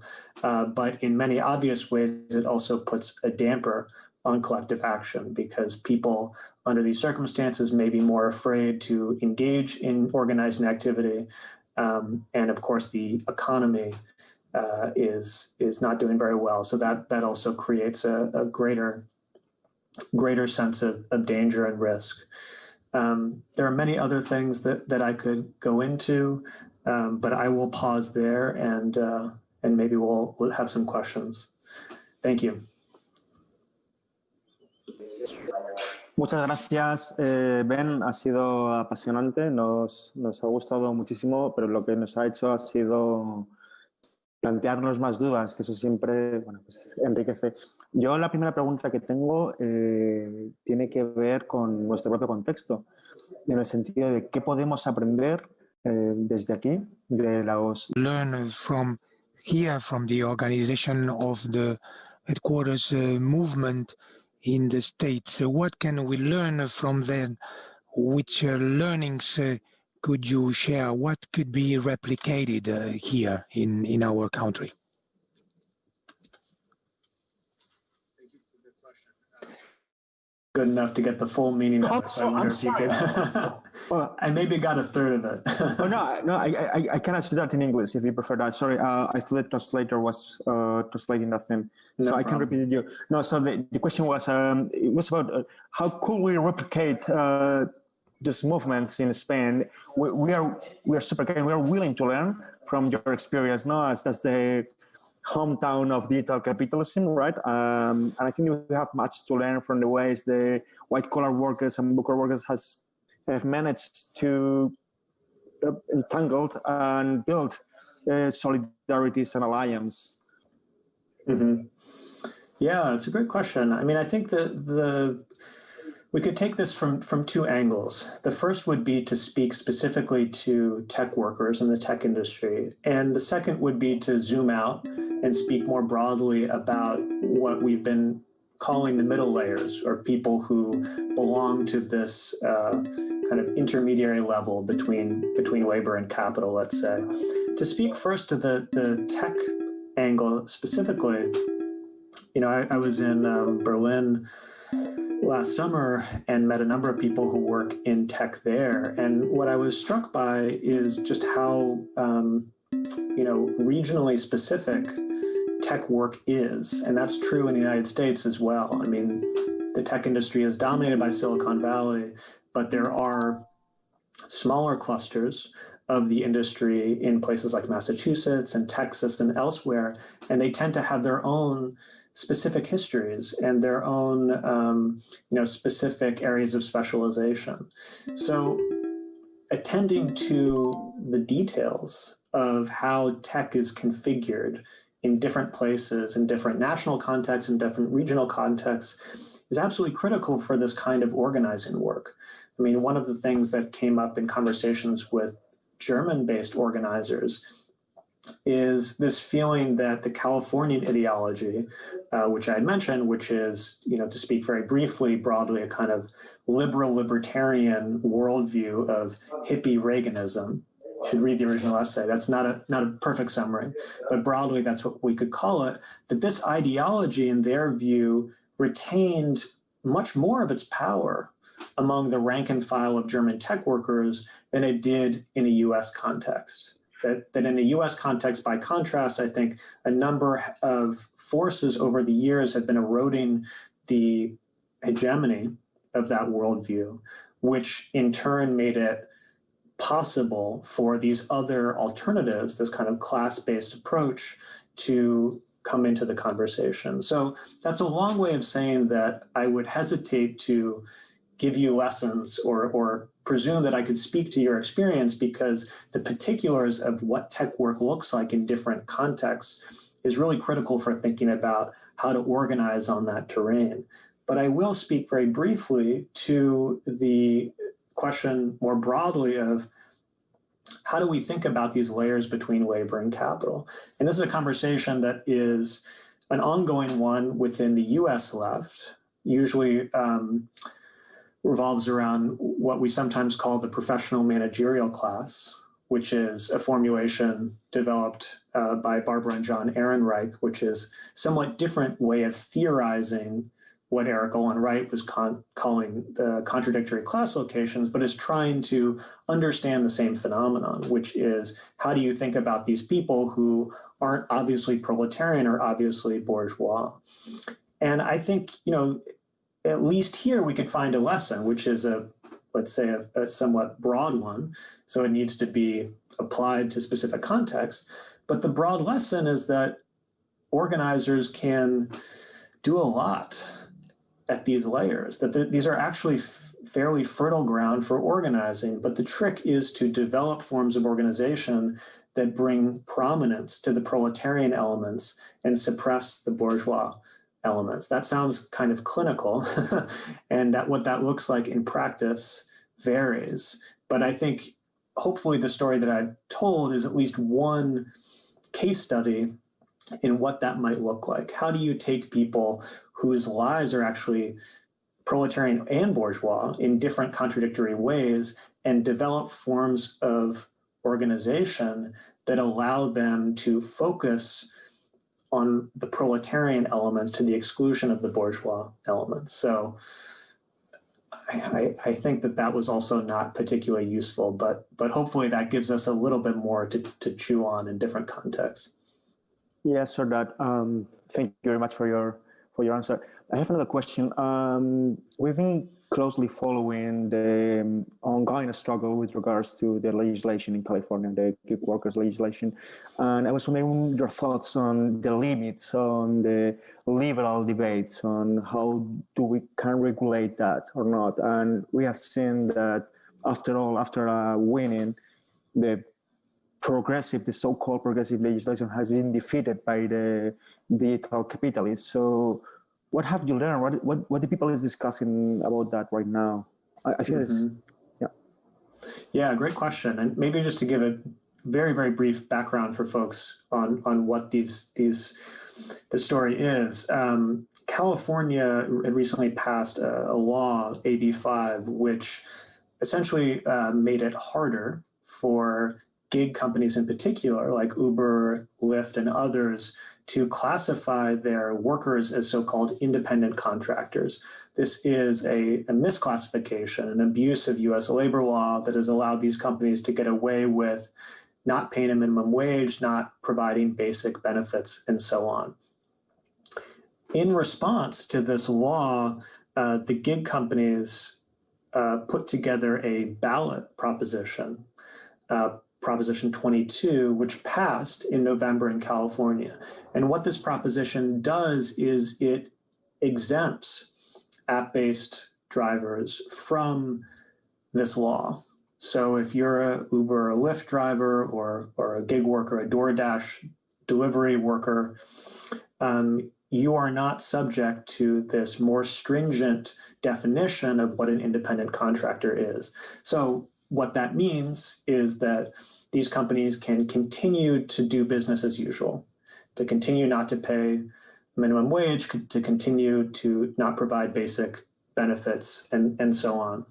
And since that victory, they have started to develop similar strategies in other states. And the thought is that eventually this will become the subject of national legislation, where they want to firmly define their workers as independent contractors who are not subject to certain protections under labor law. They want to do that not just in California, but they want to do it all over the country. And as many observers have pointed out, this is really the basis of their business model. You know, Uber recently shut down its self-driving car unit. I think as many people had known for years, that wasn't going to happen anytime soon. It was always a wildly overhyped technology. But what that means is if they're ever going to reach their market valuation or even a fraction of it, you know, this is a very unprofitable company. It's Uber, you know, hemorrhages money each year. And really the only path to something approaching sustainability is greater hyper-exploitation of its workers. And they have to develop a legal framework that will enable them to do so. So that's, I think, the fairly depressing context in which to understand what's happening. Of course, there has been, as I alluded to earlier, a wave of really inspiring militancy among gig workers against these companies and who were united in the fight against Prop 22. Groups like Rideshare Drivers United, the Gig Workers Collective, and so on. And I think the hope more broadly is not only to challenge these types of laws and push back, kind of wage these defensive struggles, let's say, but also to imagine new forms of organizing and owning these services along more cooperative lines. And I'm sure many of the attendees of this conference are familiar with many of these experiments, but I think that's the further horizon beyond just surviving, which is certainly more the emphasis these days for obvious reasons. Thank you very much. I have a final question. It's quite open. It is year 5 after the socialist revolution. And what do you see? What happened with the internet? Oh my goodness. Well, hopefully we just shut it down. I think after 5 years of socialism, we may not need the internet anymore. certainly like to spend less time on the internet. Hopefully we can manage that under socialism. But look, it's a great question, and I think a really essential one for us to ask. So much of the mainstream conversation here in the United States, and I suspect in Europe as well, has taken a kind of liberal and technocratic form, which is how do we create better privacy legislation to protect our data? How do we pursue antitrust solutions to create more competitive markets in services like search or e-commerce, or in some cases, maybe break up some of the tech giants? In other words, all of the reform proposals that have been circulating in the mainstream have sought to preserve the basic structure of the internet as it currently exists, which is as a privatized, marketized, commodified entity. And I think if we're going to really address some of these deeper issues that we're seeing, across the everything we call the internet, which is a very big and kind of unwieldy category, we're going to have to come up with new ways of organizing and owning this infrastructure, that it's not enough simply to write new rules about what Facebook can and can't do. It has a quality of whack-a-mole, if you're familiar with that game. You hit one mole and another one pops up in a different place. There's something kind of exhausting about trying to legislate our way out of these endless dangers. So a kind of more fundamental restructuring is required. And I think there's a lot we can do short of a socialist revolution. I think we can think of a lot of the experiments in publicly and cooperatively owned networks and what we might call platforms, although I don't love the word, as prefigurative of the kind of internet that we would like to see, and as spaces where we can begin to develop new, more cooperative forms of online life that, if given proper support and if supplemented through political struggle, which will always be necessary, could come to displace the commodified forms that we know today. So hopefully that's not too pie in the sky and strikes the right balance between optimism and pessimism, which is always difficult. Thank you very much, Ben. It's been amazing. Hopefully we'll keep talking with you, planning, plotting, conspiring, maybe. Thank you all. Thank you to the listeners. Muchas gracias. En 10 minutos comenzaremos con la siguiente charla. Tendremos con nosotras a Aaron Benanav. Y nada, pues eso, os vemos en 10 minutos. And again, thank you very much, Ben. Thank you. Thank you. Bye.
on the unemployment, automatization, and work. We will give the floor to our colleague Aaron. Thank you very much.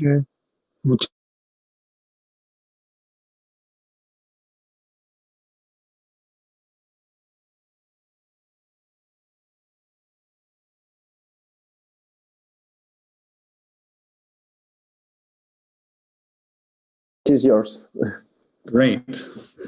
Well, thank you so much for having me. I'm going to just share some slides with you and talk through some of my findings on automation. And then I'm very excited to talk more specifically about the Spanish case and to think about what all of this means localized in Spain. So I'm just going to try to share now my screen, and we will see if this works. Great. Oh, did it work? Can you see that or no? I can see that, yeah. Yeah, okay, perfect. Okay, great. So I'm going to talk to you about automation and the future of work, as well as the global pandemic economy. These are obviously big topics, especially thinking about labor and labor strategy in the present in 2020 and looking forward to the future. Even now, in the midst of the crisis and awaiting a vaccine, we're told that automation, which has been supposedly going on at an accelerating pace for years, we've been told that it is now unfolding even more quickly in the context of the global COVID-19 pandemic. Here you see a check-in robot at a hospital in Antwerp. And, you know, around the pandemic as well, we've seen companies that use digital technologies growing very rapidly at the expense of, you know, smaller shops and in-person stores. In the United States, there was a big protest around this figure, Christian Smalls, who was a worker at an Amazon warehouse who complained about a lack of protective equipment and was fired by the company. So some would say, you know, these kinds of struggles of workers in warehouses are, as it were, obsolete. These workers are simply going to be replaced with machines. That's a claim that people make that I'm going to contest in my account of what's happening. So what I'm writing about is a new for a number of years now, conversation or discourse, as I call it, about automation. Many books are coming out every year about this topic, claiming in essence that there are many people losing their jobs and that the main cause of this job loss is technological change, automation, you know, industrial robotics, artificial intelligence, and so on. There are trends that make this argument, you know, that support this argument. There are trends that the theorists of automation can point to as part of their claim. What I'm showing you here is a tendency that people call jobless recoveries in the United States. So there's a pattern where decade by decade, it takes longer and longer for the labor market to recover after a recession. So this is taken as evidence of a decline in the demand for labor. Another way to think about this is just that there have been, in the US case again, though we could talk about other cases, higher rates of unemployment on average since the 1970s. So higher rates and longer time to recover means in general, workers are having a more difficult time finding and securing jobs. Now, because workers are having so much trouble finding and securing jobs and winning increases in their wages, we've seen an incredible concentration of income among the very wealthy. And of course, here you see Elon Musk and Jeff Bezos from Tesla and Amazon. They've made untold billions of dollars during the Corona crisis, and they've been spending a lot of their money trying to escape to Mars, to invest in spaceships and rockets so they can get off the planet. So in my book, Automation and the Future of Work, I contest the narrative of these automation theorists. And I think that there's a very strong case to be made that workers for the past half century, more or less, have experienced a really intense decline in the demand for their labor. But I do not believe that automation is the main explanation for why workers have so much trouble finding jobs, why workers' bargaining power is declining, why they have so much less autonomy in work and are so much more subject to the commands of their employers. So where I start off in my argument is I look at manufacturing for a few reasons. One is that manufacturing is a part of the economy where it's very easy to see the extent of the adoption of robotics. You can really see how much automation has taken place. This is just a standard statistic of, which countries are most ahead in this process of introducing industrial robots. It's how many robots they have per 10,000 workers. Something interesting about this is that the United States is actually not one of the leaders of the pack. It's really countries like South Korea, Singapore, Japan, Germany, and Sweden that are at the forefront of automation technologies. The other reason to look at manufacturing is that manufacturing is a sector of the economy where the jobs apocalypse has already taken place. So many of the new claims about the automation discourse are focused on services because that's where most people work today. But those are claims about the future. The claims about the past, the evidence for this claim comes mostly from industry. And we see here waves of deindustrialization affecting the wealthiest countries, medium income countries, and even poorer countries in the world economy.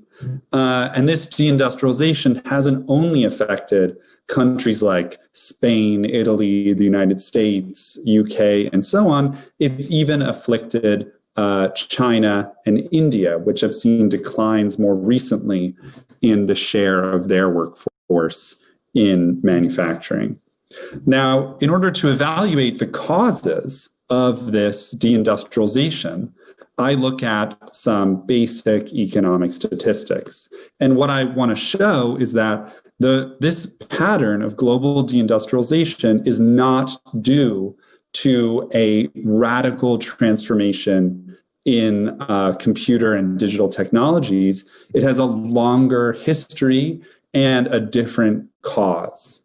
So what I want to show you here briefly is just the basic evidence. So what I look at, first of all, are the US, Germany, and Japan, which are the most advanced, industrial countries in the world, the richest and the most industrially powerhouse countries among the advanced capitalist countries.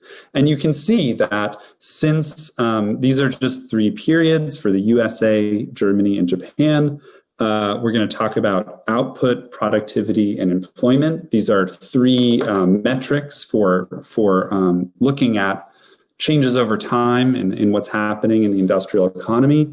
And what you can see is it used to be the case that industrial employment was growing. So more and more workers were in manufacturing in the 1950s and 60s. Since the 70s, we've seen a decline.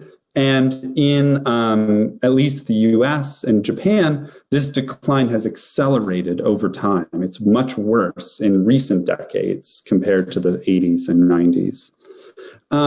But what you can see in this next column is that it's not the case that there has been an acceleration in productivity growth rates in industry. So if there really were a radical takeoff in new digital technologies, we would expect really rapid productivity growth because the workers who remain employed would seem to be producing more and more as their coworkers are being ejected from the system. It's true that in the US, productivity growth rates look relatively stable. There are reasons to doubt that have to do with measurement issues in the United States, which I would be happy to talk about. But if you look at Germany and Japan, what you can see is a significant decline in the rate of growth of productivity. And remember from earlier, I showed you that Germany and Japan actually have significantly more robots per manufacturing worker than the United States and the UK, for example. So in spite of having more industrial robots, we see this trend of decline in productivity growth rates in Germany and Japan. So what is the explanation then for why employment is falling at a rapid pace in these countries?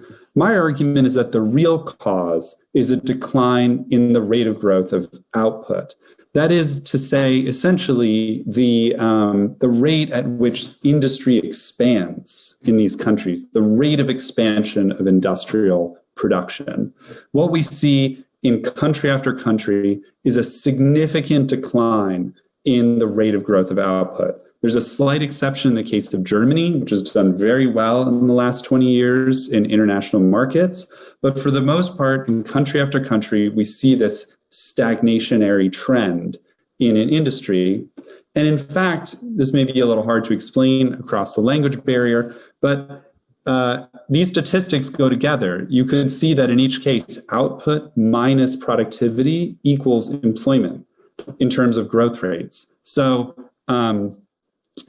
we could talk about that in more detail, but there's a connection here. And what the evidence shows is that it's really the decline in output growth, the stagnation of the industrial economy, not the rise in productivity growth that explains this trend of deindustrialization.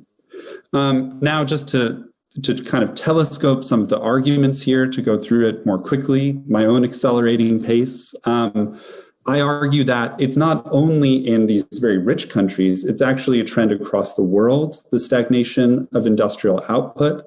It's due to an increasing overcapacity, overproduction, and intensified competition in industrial markets across the world. We can talk about that more. I think it's a debatable thesis. It's one that I'm constantly discussing with other scholars, friends, and activists.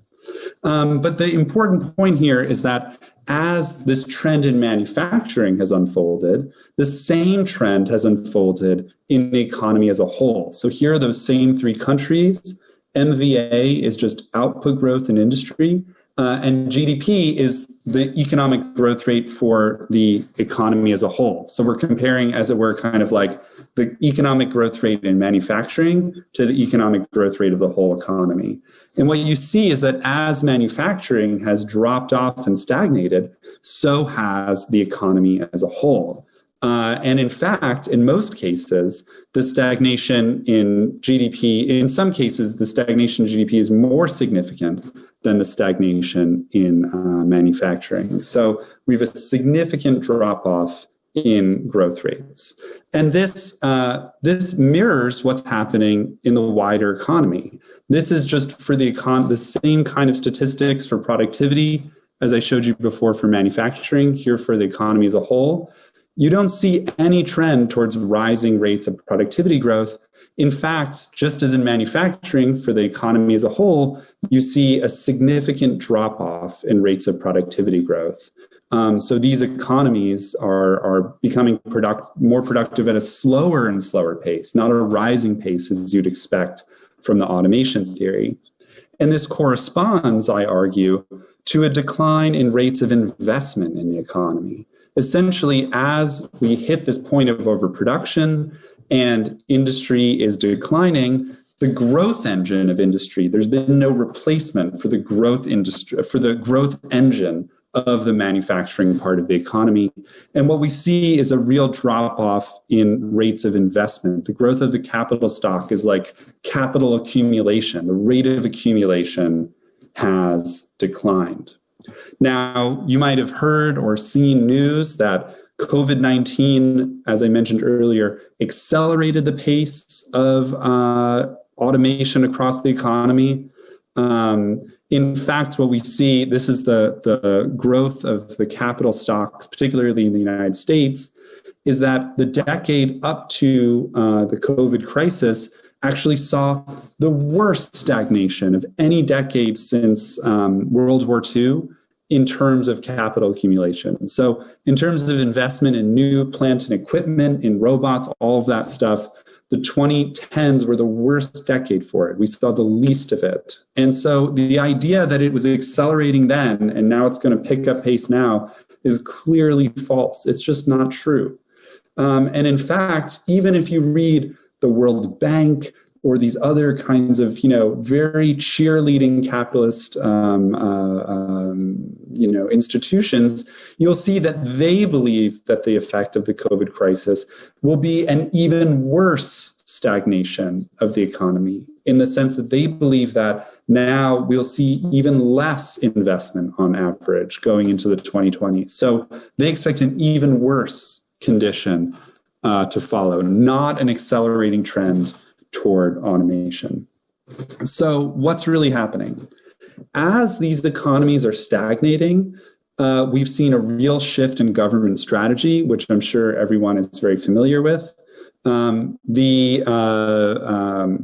governments in the United States, but also across Europe and in much of the world, have decided to put this stagnation on the backs of workers, to say to workers, look, the economy isn't growing as fast, unemployment rates are high, we need you guys to get back to work. And the way we're going to get you back to work is we're going to take away your protections and your benefits and force you to take whatever jobs are available. Apologies, Juan. We can't see the slide, so I think it's not working. Oh. I think you should stop and start again, maybe. Okay. There you go. Yeah. There we go. Okay. Yeah. Perfect. Thank you very much. Okay. Let me see. Hold on. Okay. There. Can you see that? Does it? Yeah. Sweet. Yeah. Let's go. Thank you. Okay. Great. So what? In any case, what the governments have done is they've forced workers to bear the brunt of it. And so even as we see this stagnation trend, what you see in this slide is that across the OECD, so not just the US and UK, but Spain and a whole range of other European and wealthy East Asian countries, we see this increasing divergence between the growth of wages, especially for poor workers, and the growth of productivity. So as the economy stagnates, workers are made to bear the brunt of it, and elite incomes are preserved at the expense of workers' incomes. Now, this trend will no doubt, let's see here. This trend will no doubt continue into the future. That is to say that in the 2020s, I'm sure that governments will, in general, try to make workers bear the brunt again of an increasing stagnation trend, blame workers for rigidities in the economy, and say that they have to make even more sacrifices in order to get the economy going again. And it, in many ways, it looks very bleak. And this kind of bleak future is presented across so much science fiction and, apocalyptic film. Here, just an example, the Brazilian television series, The 3%, about, favela, people in the favelas competing to join the elite. Now, I don't think we should settle for this kind of terrible future And one of the reasons why I'm so interested in the automation theorists is not only to prove that their account is wrong, but really to think about the positive potentials that they themselves claim. They're talking about the advent of a post-scarcity economy, an economy where work is no longer the center of social life, where automation frees people to follow their dreams and their passions. And in many ways, I think that there's something really exciting about that vision of post-scarcity, an attempt to think beyond the current institutions of our society in a very radical way. In my view, the problem with the automation story is, first of all, that it sees the forces leading towards this post-scarcity economy primarily in terms of technology rather than social institutions. And they see the work of producing these technologies and getting us to post-scarcity largely as a role for entrepreneurs, right? They see it as something that scientists and capitalist entrepreneurs are going to develop, and it doesn't really need our participation in order to get there. My claim, on the contrary, would be that post-scarcity is something social that we can achieve today, but we're not going to achieve it by letting the rich sort of, accelerate us towards some beautiful future. That's clearly not happening. And in fact, something we could talk about more that I think Ben was also talking about before is the way that entrepreneurs investing in digital technologies are not expecting their workers to disappear. They're investing in surveillance, overwatching of their workers, and, a lot of very negative implications for workers of the inclusion of new digital technologies in production. If we want to live in a different world, we're going to need a very different set of institutions, and we're going to really need to democratize the economy. I'm really interested in talking about what that would look like, what it would mean. It seems to me that thinking about UBI is not enough. It's very interesting proposals for a universal basic income because these proposals suggest, a new way of reviving the old welfare state on new terms, of giving people direct access to money that they can use to buy things to support themselves. To me, the UBI won't solve the fundamental problems because the same stagnation will have the same implications for UBI as it does for the welfare state more generally. That is to say, slowing growth and zero-sum games, zero-sum struggles between capital and labor, unless there's some real transformation in the organization of the economy, workers are going to end up losing at that level. And so I guess what I think we need to think about how to use digital technologies and how to democratize the economy and how to use digital technologies to support the democratization of the economy. And fundamentally, what that's going to mean is transforming, not just making workers' lives better, which is really important. And I am very supportive of any changes that improve the bargaining position of workers, their capacity to struggle, their capacity to meet their own needs and to struggle against, their bosses for improved working conditions and higher wages. But in the context of a stagnationary trend, we're going to need to do more. We're going to have to attack the power of capital to control the rate of growth of the economy and to decide where investment goes and how much that investment grows or shrinks the economy. Democratizing investment is, in my view, a really crucial way to think about what it would mean to democratize the economy. And that's going to have to require that we figure out how to use digital technologies to create a world in which workers can coordinate with one another and make very big plans for how the productive apparatus of the economy is going to change. I think that's going to be an incredibly difficult, if not impossible, thing to do in a single country.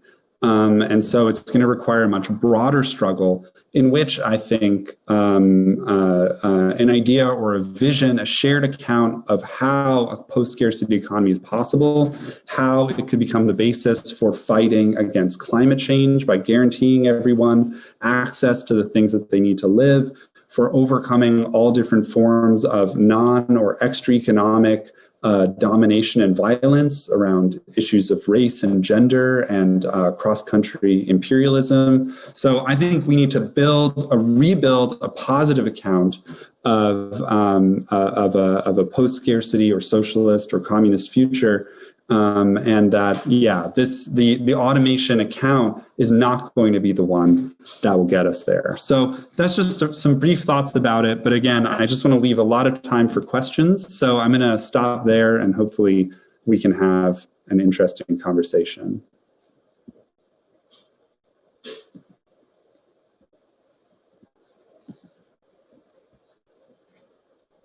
Thank you very much for your exciting talk. I was wondering, you are now living in the heartland of the so-called Industry 4.0. Is there any difference in this ideology driving behind the scenes there with the Industry 4.0? Is there anything changing? Is there anything new about this industry, or is it just discourse and rhetoric? Yeah, I would say that in my view, it's mostly a discourse and rhetoric. It doesn't mean that there certainly are efforts to bring digital technologies and the Internet of Things into industry in Germany and in other countries. But it's very wrong to think that those technologies are going to lead to a re-centralization of industrial production in Germany or in the US, that it's going to lead to reshoring of industry. It mostly seems to me to be continuing trends that already exist in the economy. And on that issue, I would highly recommend the work of Florian Botelho, who's written extensively about the kind of limits and myth of Industry 4.0, particularly in Germany. Yeah, I have another question. I've been following your talks in This Machine Kills and I think in Technology Won't Save Us. And I was quite interested about your take on science fiction and how science fiction can actually illustrate and bring us some ideas to reverse this ongoing process. And I will love to hear more about that. And if you could share a little bit of this. Great. Yeah. I mean, I think that reading, I do it partially out of my own experience, and I don't know what the experience of others is. I kind of get the sense from many of my friends in the US that everyone is also pretty depressed in a lot of ways. And about, there's a lot of catastrophism. There's a lot of defeat, experiences of defeat. And it's very hard to see the way towards a positive future. And that's one of the reasons why I think it's so important to engage with science fiction literature, because I think that even when, they don't exactly explain how it would work, science fiction novels give us a view on, human potentials beyond a capitalist society. And so I've highly recommended texts that even, people in the automation world are excited about, like the Culture series by Ian M. Banks. Ursula K. Le Guin's utopian novels are very interesting. And I think oftentimes, obviously those novels are very exciting and unrealizable in many ways, but I think that in some ways they provide a really important contrast to some of the socialist literature that's focused on what we can do immediately, that often to me seems a bit gray in terms of its implications. Like there's sort of, they're interested in work security and the end of the profit-based economy, but they're not interested in there's less of that exciting depiction of what it would mean to live in a world where people really didn't have to worry about having a career and making money to survive, and all of the kinds of incredible things that human beings would do once they were freed from those necessities. Yeah, I love those notes, and I'm really excited of meeting someone who actually read those too. I was wondering, okay, how can we leverage these utopian visions of an alternative futures with the ongoing everyday life struggles? For instance, the ones that just happened in California with regards to the Prop 22 and so on. How we can leverage this long horizon and the everyday battles with, for instance, with some legal protection for workers and so on. What is the myth path between those two visions? Yeah, I mean, it's really tough. I think that, one implication of what I'm working on is to say, let's resist the kind of hype of the automation discourse. It is incredibly important for workers to understand that their jobs are, they're not going to just disappear due to technologies, and they have to fight as hard as possible against the trend of our times, which is capitalists fighting to separate workers from one another, to surveil them and make it more difficult for them to organize, and especially in Europe, to expand the categories of workers who are legally disadvantaged.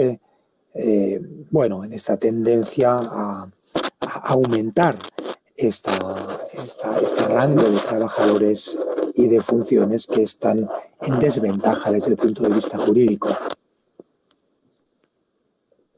Okay. Sorry, there was a break in the video, but the workers need to fight against. Lo que es interesante en la lucha. Okay, workers need to fight against, efforts to make them legally disadvantaged, to reduce their bargaining power. So, for example, sorry, I think there's just a technical difficulty because the interpreter. Apologize for that. We will solve that in a sec.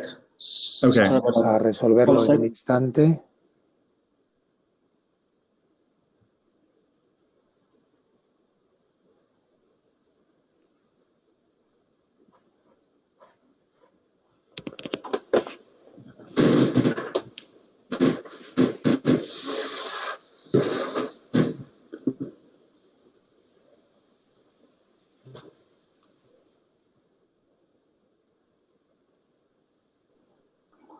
Sorry about that. Sometimes this kind of stuff happens. We just realize how dependent we are on this kind of technologies. Dependemos de estas tecnologías. It happened yesterday. Sorry.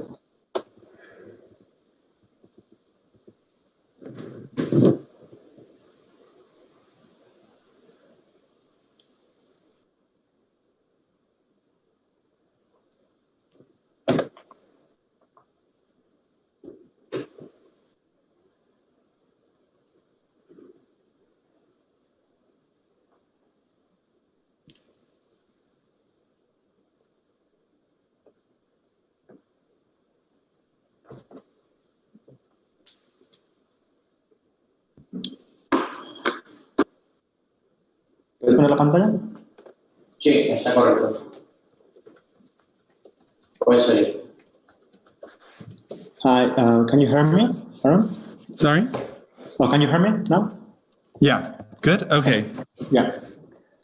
Well, I guess to finish the point, I would just say that it's very important to continue these struggles and at the same time to try to connect them to a vision of an actually transformed economy, the possibilities of getting beyond the capitalist economy, which isn't going to be possible just as a result of struggling to improve workers' conditions. That's a real limit of those kind of struggles. And the point is not to say these are the limits. The point is to come up with a vision of transformation that those struggles could connect to, and presenting the case, which I think that we haven't really done enough of just yet.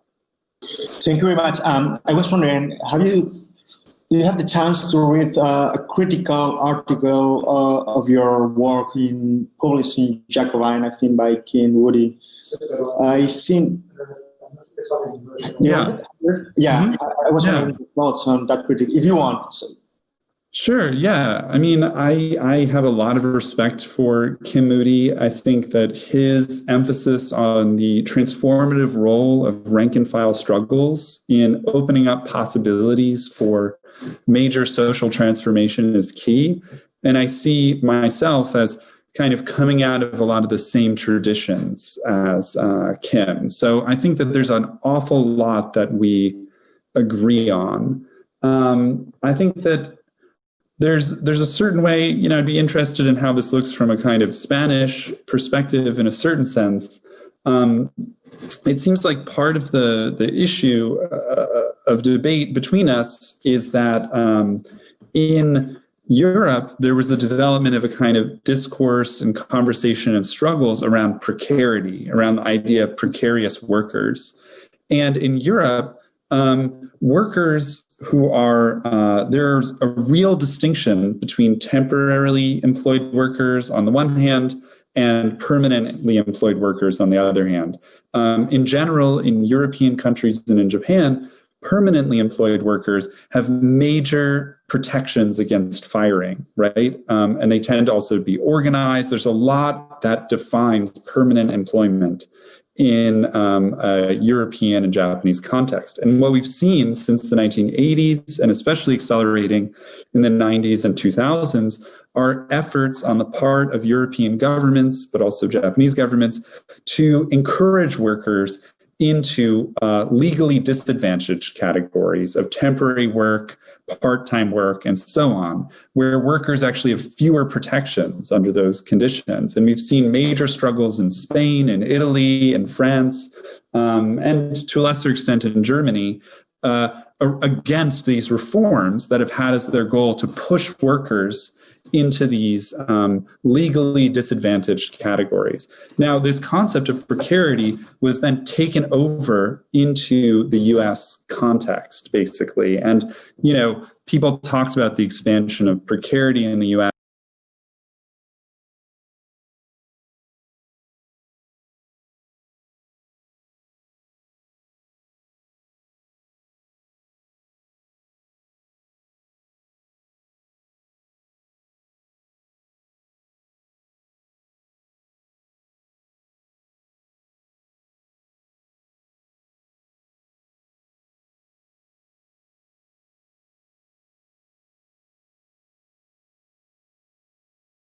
El mayor problema es que hay un problema de no analizar las diferencias en las instituciones del mercado laboral en el contexto europeo y americano.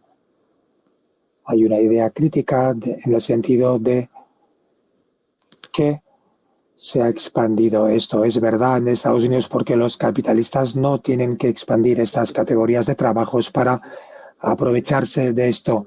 En el resto del mundo es muy importante que los negocios se concentren en conseguir que los trabajadores estén en esas categorías en desventaja.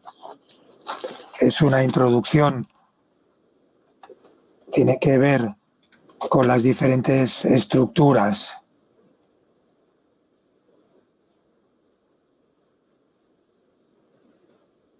Doesn't pay enough attention to those differences, if that makes sense. And finally, this is my last question of this session. Es mi última pregunta de esta sesión. Oh, sorry, I think I have. Pardon? Yeah. Yeah, I was wondering, we are living in a world increasingly globalized and more interconnected, heavily dependent, but also at the same time fragmented.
to build those kind of connections. And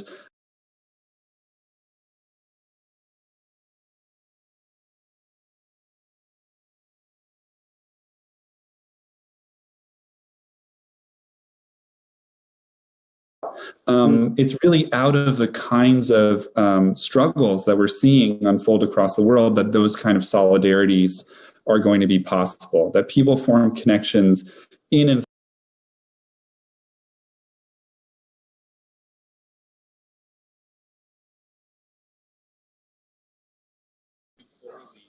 temporalmente desde el año 2019 fue muy importante en cuanto a los movimientos sociales en todo el mundo. En 2020 ha habido grandes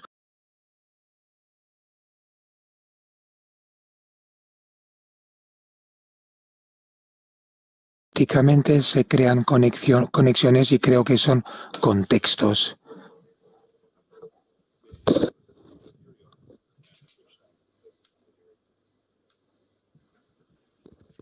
Con el que se pueden hacer estas solidaridades. Thank you. Yeah, I lost your connection. Sorry about this mess. Sometimes happens. No problem. Honestly, it's really great to be able to speak to people in Spain from the comfort of my own living room, and it's certainly better for the environment. So I think we just have to do our best through the technical difficulties and have those kinds of. We are looking forward to with your future books. We are super excited about them. If you wanna give us a glimpse of your prospect books, we'll love that. So do the listeners and the audience.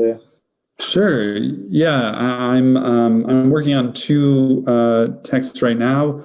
One is a history of unemployment, of the categories of unemployment, and of the kind of difficulties around measuring unemployment, really about the rise and fall of full employment as a policy goal of governments, and what that looked like.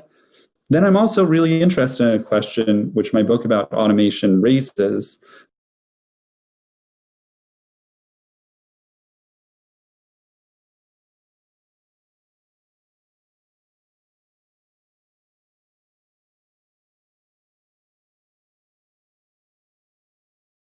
which Ben Tarnoff is the editor.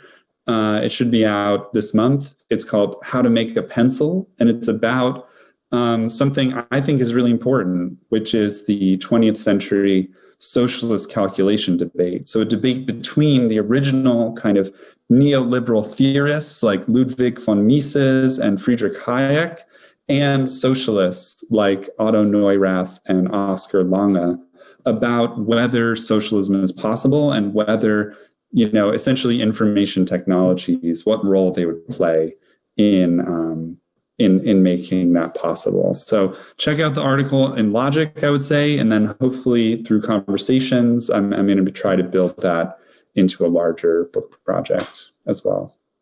Thank you very much. See you soon. Hopefully.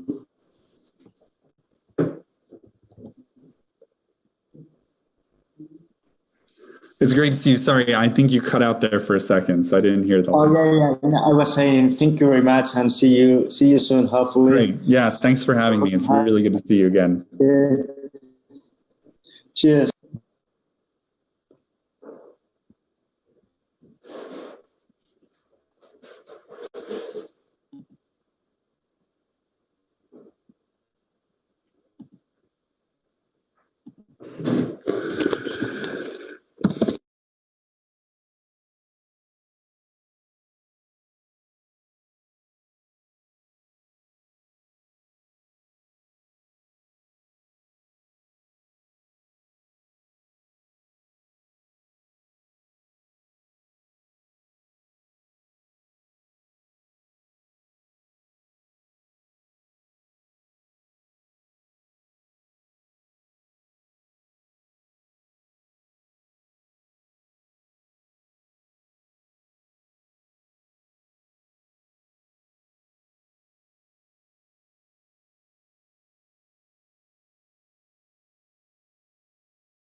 Buenas tardes.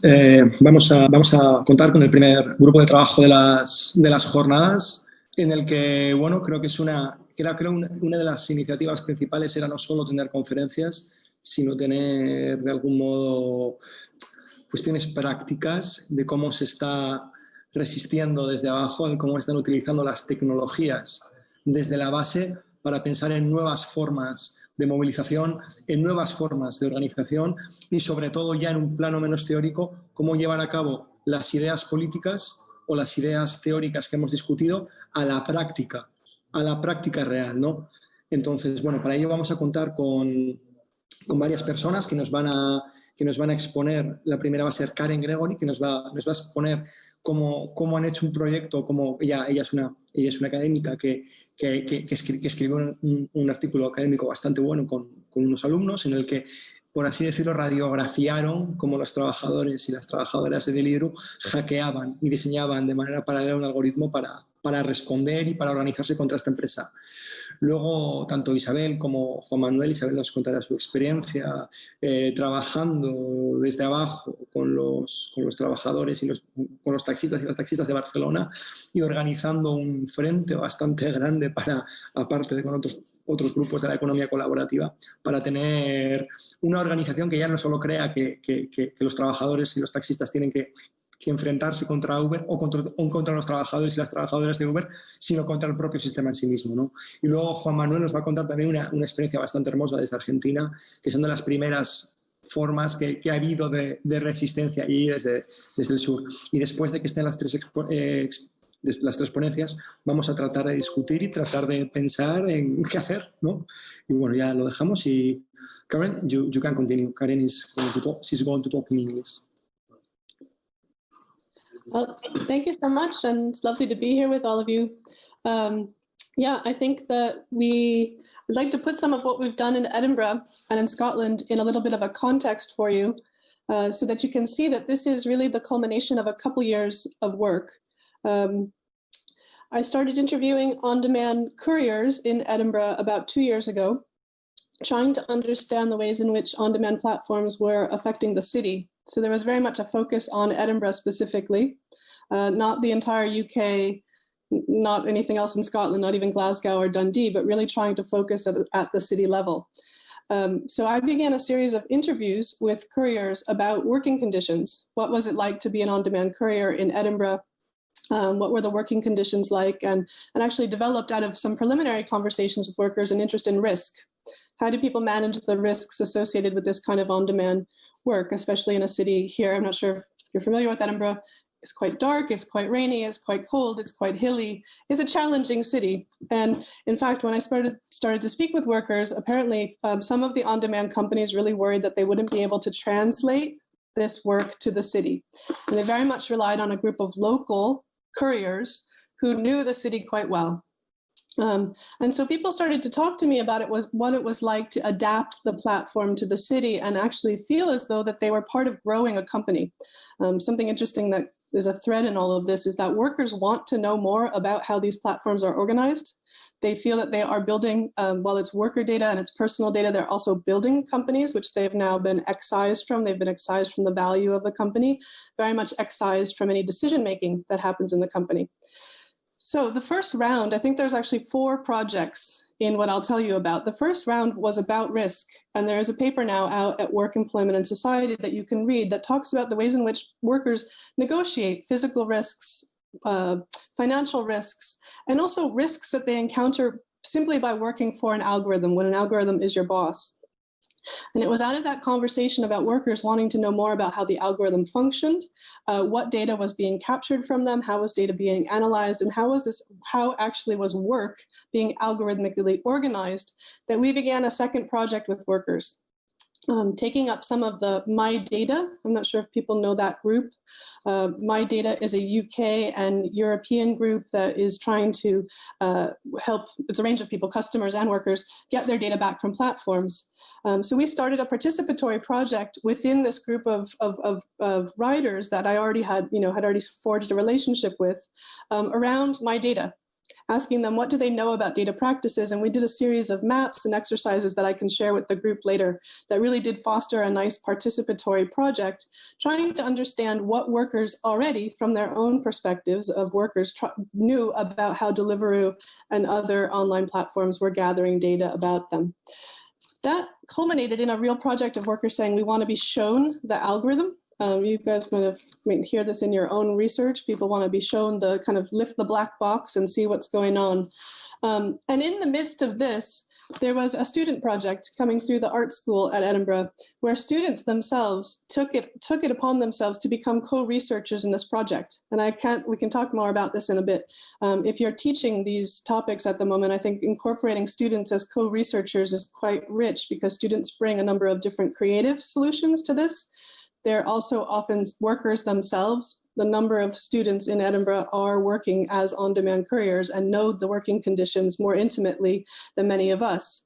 So students themselves decided that they would run a project with delivery riders. And the paper that I've linked here in the chat is that paper. Students hung out with workers in a local spa in Edinburgh.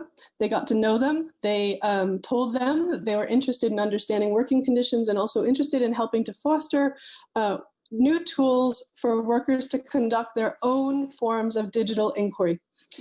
This resulted in some kind of really creative just solutions to this. What if we gave riders a GPS tracking app? What if we actually just incorporated now the riders into the participatory project of mapping their own working conditions?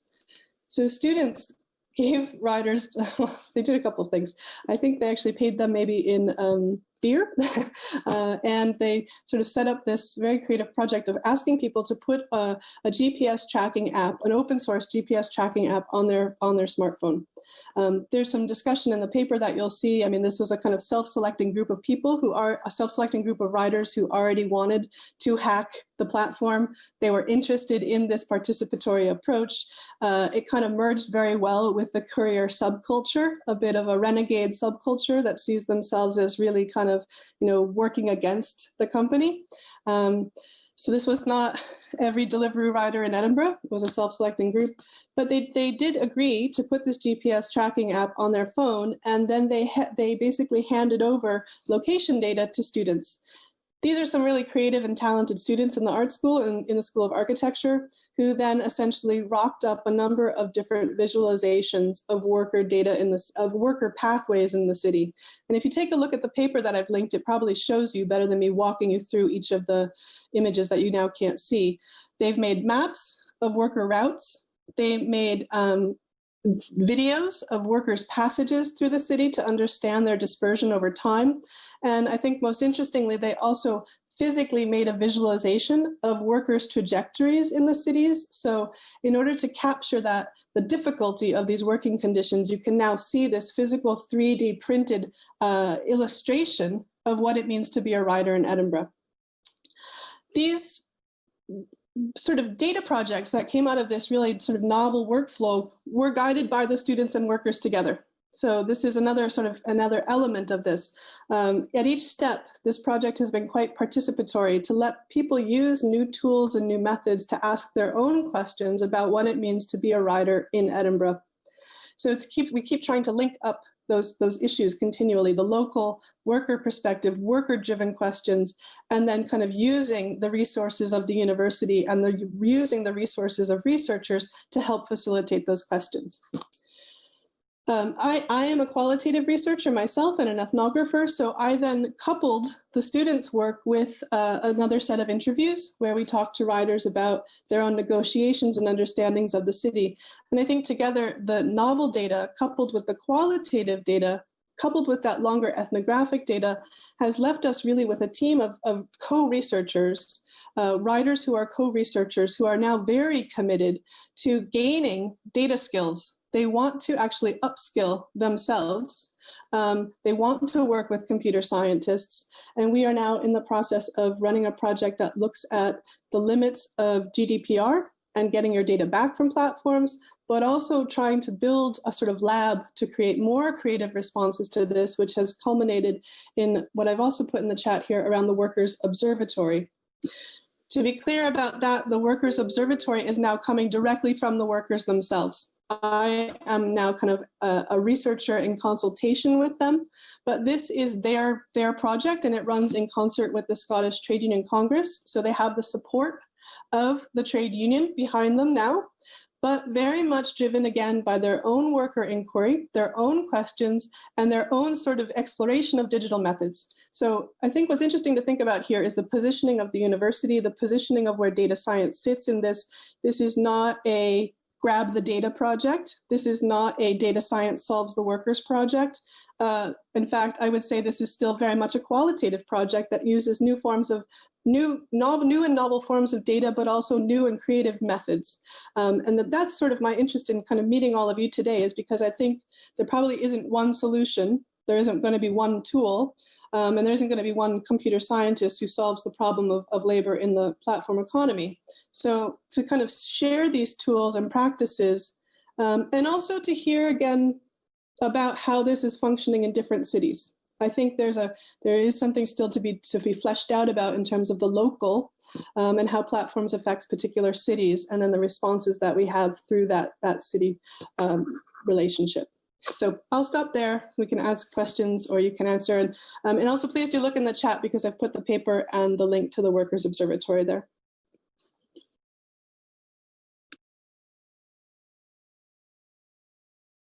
Bueno, antes de dar paso a Isa, lo que ha querido trasladar Karen para las personas que no la hayan seguido, y lo que va a servir de base para nuestra discusión, ¿no? De algún modo, es la manera en que personas quieren hacer visibles las oscuridades de los algoritmos, de esos lugares donde no llega la caja donde la black box, como que se dice, no se ve, ¿no? Cómo se puede colaborar, cómo colaboran estudiantes, cómo colaboran científicos de datos, cómo colaboran trabajadores de base, movimientos de base y trabajadores organizados para cambiar las lógicas en una ciudad, ¿no? Entonces, estos son cambios de paradigma a la hora de que nos movilizamos y llevamos a cabo las luchas en esta era sobre las que tenemos que reflexionar, y ya con eso le doy paso a Isa. Sí, bueno, muchas gracias. En primer lugar, buena nit desde Barcelona, y muchas gracias por esta invitación. Bueno, yo os quería hablar de otro tipo de innovación, ¿no? Que sería la estrategia. Cómo innovamos desde las organizaciones de trabajadores, pero también desde las activistas que hemos luchado en defensa de los derechos sociales y de los servicios públicos, que es mi caso, también desde organismos públicos, desde ser consultora en el Parlamento y haber visto, ¿no?, cómo las luchas se articulan para conseguir mover legislaciones, y desde este punto de vista, ¿no?, me acerqué al proyecto de Taxi Project, y os quería hacer, ¿no?, como una presentación de cómo. Ahora os compartiré la pantalla. Un segundo. Es posible. Es posible. Sí. Lo tenemos. This is more visual, Karen. Lo veis, ¿no? Vale. Entonces, bueno, sería cómo me acerqué después de mi etapa de trabajo en la institución, y ya con muchas ganas, ¿no?, de seguir pisando calle, y desde el activismo y sobre todo desde los centros de trabajo ayudar a hacer esta acumulación de fuerzas y poner un dique, ¿no?, un freno al avance de las empresas transnacionales como Uber, Cabify, Deliveroo, etc. Y bueno, planteamos junto con Sergi Cutillas, que es un economista, y en la cooperativa Econa empezamos a plantear, ¿no?, este nuevo modelo, ¿no?, de formas de lucha, que es el Taxi Project 2.0, que se basa en la asociación de Elite Taxi, que durante el 2014 llevó a cabo unas huelgas del sector contra la injerencia de Uber. Y bueno, y planteamos, ¿no?, una estrategia multidimensional, más allá de la lucha en la calle, cómo aprovechar la fuerza que tenían en la calle para avanzar y explorar nuevas formas de sindicalismo y de estrategias, ¿no?, que hasta ahora no se habían considerado y que van más allá, ¿no?, de la lucha solo del sector del taxi, porque nos dimos cuenta, junto con Tito, ¿no?, que es un personaje muy conocido en el sector del taxi y que se deja asesorar y si estás junto a él en la lucha todavía más. Y entonces nos pusimos de acuerdo y pusimos en marcha, ¿no?, el proyecto del Taxi Project. Digo multidimensional porque la lucha en la calle es básica para generar alarma social y para que sean las propias trabajadoras las que definan cuáles son sus necesidades, pero quisimos ampliar, ¿no?, y en el caso de estas empresas transnacionales tienen más sentido que ninguna, una estrategia multidimensional, que sería la defensa judicial. Ahora lo paso un poco rápido: defensa judicial, propuestas normativas y trabajo de red y extensión. Vale, en cuanto a la defensa judicial es muy importante porque evidentemente tanto la inspección de trabajo como llevar a Fiscalía informes que hemos realizado para obligar a la regulación a favor de un sector como el taxi era muy importante. Por tanto, los informes que elaboramos, gracias a los informes que elaboramos, conseguimos que en el Estado español y el Tribunal de Justicia de la Unión Europea nos diera la razón, ¿no?, y no los consideraba Uber como economía colaborativa, sino que realizó una actividad de transporte y debe acogerse a la legislación. En el caso de Cataluña también conseguimos que un decreto ley obligara a la precontratación de 15 minutos y a tener una licencia de VTC por parte de los transportes y de los coches y las licencias que tenía Uber, y esto es un hecho diferencial con Madrid. En Madrid tuvimos que utilizar otro tipo de informe, una querella presentada a Fiscalía y que se ha admitido a trámite. Esto es muy importante porque evidentemente se pueden presentar muchas querellas, pero no todas la Fiscalía las acepta a trámite, y es importante porque ponemos en evidencia, ¿no?, el fraude fiscal, de evasión de impuestos, las sospechas de licitaciones a concursos públicos adjudicados con costes desorbitados y las licitaciones irregulares. Aquí la Administración tiene un papel muy importante porque en el caso de Barcelona conseguimos frenar la inclusión de Uber, ¿no?, a través de la regulación, y en el caso de Madrid pues ha habido esta colaboración, ¿no?, con Uber, y esto nos lleva a plantear, ¿no?, el tema de cómo las estrategias de estas empresas entran directamente en la línea de flotación de los servicios públicos, ¿no?, y en la descapitalización, digamos, de los servicios públicos. Hay otros servicios, ¿no?, pero ahora no me detendré a detallarlos, pero en servicios públicos ya nos imaginamos, ¿no?, que hay muchas injerencias de muchas de estas empresas. Una parte interesante, ¿no?, que es la estructura societaria de Uber, es la que ayudaba en esta pericial de esta querella que se ha admitido a trámite por parte de la Fiscalía, porque enseña, ¿no?, cómo a través de esta compleja estructura societaria, ¿no?, defrauda Hacienda y obtiene devoluciones indebidamente o disfruta de beneficios fiscales, porque claro, todas estas sociedades relacionadas con Uber al final constituyen una única empresa real, ¿no? Y logra canalizar los ingresos de su negocio hacia paraísos fiscales.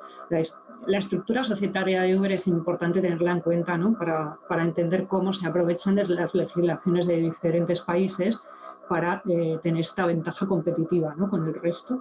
Y bueno, por dar una cifra, ¿no?, solo en el año 2018 Uber defraudó a Hacienda 5,1 millones en conceptos de IVA.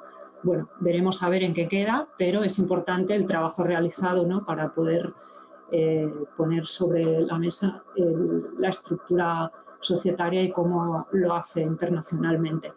La parte normativa, ¿no?, en esta estrategia multidimensional también consideramos que es importante, ¿no?, la lucha en la calle de los trabajadores, el tener un sindicato y afiliarse, y las propuestas normativas, ¿no?, hay que apretar por aquí. En el caso del taxi hemos participado, ¿no?, en debates sobre incluso leyes de movilidad, poniendo en valor al taxi como servicio público en su papel de transición ecológica y en el cumplimiento de los ODS. Y también damos apoyo, y una cosa que consideramos importante es que la aplicación la aplicación que haga de intermediaria entre la ciudadana, las usuarias y la empresa de transporte, en este caso considerado de servicio público, tiene que impulsarlo la administración. Tendría sentido hacer una cooperativa con una aplicación propia, como han hecho en otros lugares. Creo que si la administración tarda mucho más, quizás se lo tendrían que acabar proponiendo el sector del taxi, pero intentamos luchar con la AMB, con la Área Metropolitana de Barcelona, para que sea una apuesta de la administración con un algoritmo conocido, con los datos considerados como bien común y bueno, bajo control público. Debería ser así para mayor transparencia. Y el trabajo de red y extensión. Esta es la parte más guay, más divertida, en la que conectamos muchísimo en un viaje que hicimos a Bruselas con el segundo sindicato mayor de Estados Unidos, con SEIU, un tal Martin Manteca, ya lo oiréis en alguna ocasión porque es un sindicalista nato y establecimos mucha relación con él y planteamos la edición de un monográfico con Catarsis Magazine y otras revistas como Evgeny Europe, Jacobin y con la Fundación Rosa Luxemburg, y nos hemos planteado hacer un monográfico en el que Ekaitz Cancela también ha colaborado con un artículo. Estamos buscando financiación, todo esto forma parte, ¿no?, de los proyectos interesantes que quieren salir adelante con independencia. Y bueno, el título que le hemos puesto es Labor versus Algoritmo, ¿no?, el trabajo frente al algoritmo, y el reto que nos planteamos es la organización, ¿no?, en la era de plataforma. La organización, realmente la organización de las trabajadoras es el punto clave, ¿no?, partir de ellas, de su experiencia, tanto de Estados Unidos. Luego explicaré un poquito el tema de la Prop 22 y de la AB5 de California, tanto la lucha que se está llevando allí con unas estructuras muy dinámicas de organización de trabajadores en su propio sindicato, como las organizaciones autónomas, como el Club francés, que son mucho más menos que apuestan menos por el sindicalismo tradicional, ya no digo el sindicalismo amarillo, pero hay como, ¿no?, estos espacios informales de organización de trabajadoras porque se ven desprotegidas por el sindicalismo tradicional, y han surgido muchas plataformas de trabajadores muy interesantes que se mueven muy rápido, que hacen campañas muy efectivas, pero que se tienen que poner bajo la lucha, ¿no?, por conquistar derechos de clase y porque sea una lucha colectiva y no sectorial. Y este salto es complicado, pero hemos intentado que este monográfico tenga en cuenta todo esto, que participen también compañeros y compañeras del Globo Sur y expliquen la experiencia de organización en Latinoamérica. Y bueno, estamos en esto, ¿no? Gracias, Isa. Yo lo he apuntado. Ahora tengo unas buenas preguntas para conectar todas las conexiones. Es un esquemita, pero vamos a dar paso antes a Juan Manuel Otaviano, ¿vale? Vale. Perfecto. ¿Terminaste, Karen? Sí. Isabel, perdón. ¿Terminaste? Un segundo. Me faltan cosas. Tienes que dejar de compartir. Luego seguimos. Un momento, que voy a dejar de compartir pantalla. Vale. Puedes seguir, Juan Manuel. Muchas gracias. Bueno, yo quería continuar un poco con lo que planteamos recién con esto de las estrategias multidimensionales o de tácticas combinadas, como le decimos aquí. La Asociación de Personal de Plataformas es un sindicato de trabajadores de plataformas, principalmente riders, que está conformado por trabajadores jóvenes o no tan jóvenes, con un perfil muy claro que hay en la Argentina, que es el perfil de los migrantes venezolanos, en un principio, con la llegada de Rappi y Globo a Buenos Aires, prácticamente entre el 80 y el 90% de los trabajadores de estas empresas eran migrantes venezolanos o colombianos, con muy pocos argentinos. Ahora hay más trabajadores argentinos, pero realmente no supera el 20-30% de trabajadores nacionales. Por lo tanto, es un perfil de trabajadores que para la estrategia, la apuesta a la sindicalización, bueno, ponen todo en juego, ¿no? Es decir, no estamos hablando de perfiles de estudiantes universitarios o de trabajadores precarizados de las urbes, en el caso de Buenos Aires, que está conformado por una amplia clase media, sino por migrantes venezolanos que, como les digo, dependen de las plataformas para sus ingresos, y por lo tanto cualquier estrategia o apuesta a la sindicalización resulta mucho más que compleja por los riesgos que esto implica, y lo sabemos, ¿no? Ahora quería contarles un poco cuál es la estrategia, las estrategias que desplegamos en App, pero se explican varias de estas estrategias a partir de los éxitos y los fracasos de un conflicto anterior a la conformación del sindicato, que es una huelga de riders en Buenos Aires, 2 o 3 meses después de que Rappi, la que por ese entonces era la empresa más grande de reparto en Buenos Aires, había llegado.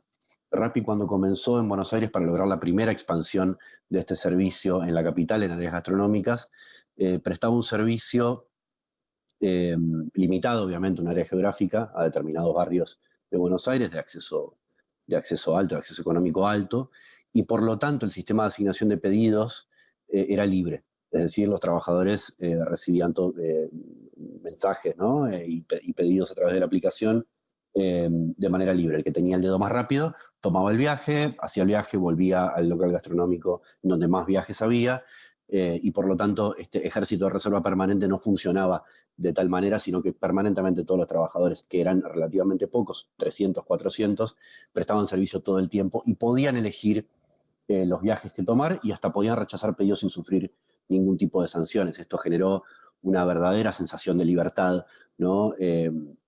Distinto a lo que sucedió cuando Rappi descargó una actualización a los 3 meses de estar funcionando y empezó a funcionar como funciona cualquiera de las plataformas, con asignación de pedidos restringido por esta medición de la productividad, por el ranking, sin permitir el rechazo de pedidos, con estrategias de distribución de horas, de remate de horas, etc. Cuando se descarga esta actualización, los trabajadores le piden a la aplicación que vuelva al sistema de asignación de pedidos anterior, en reclamo de esta libertad transitoria, digamos, de la que habían disfrutado, y obviamente además solicitan el aumento de la base de pago. Esto motiva una serie de asambleas que se organizan por WhatsApp en 3 barrios de la ciudad de Buenos Aires. Las asambleas se hacen de manera simultánea, y en las asambleas se deciden 2 formas de protesta, 2 formas de huelga, una que muchos trabajadores no se conectan y otra que consistía en tomar y rechazar pedidos de manera sistemática, una práctica que después se utilizó más comúnmente en otras partes del mundo y que ya es conocida. La huelga tiene un relativo éxito, porque durante el transcurso de la huelga Rappi aumenta la base de pago para desincentivar al resto de los trabajadores a que se sumen a la huelga, y esa base de pago no fue retrotraída, es decir, de hecho lograron el aumento de la base de pago, pero obviamente las actualizaciones no volvieron para atrás, ¿no? Es decir, no hubo una retracción de esta decisión de implementar el sistema de asignación de pedidos que todos conocemos. Hubo una suerte de negociación clandestina con la empresa de manera directa entre los voceros que habían participado de la huelga o de las huelgas, porque duró 3 días. Fueron huelgas sorpresivas que tuvieron bastante adhesión, pero estamos hablando de un colectivo de trabajadores realmente limitado. Toda la plantilla de Rappi, entre los permanentes y los temporales, no superaba las 1000 personas. Quienes participaron de la huelga habrán sido unos 200, 300 personas, más o menos. Eso fue una huelga efectiva.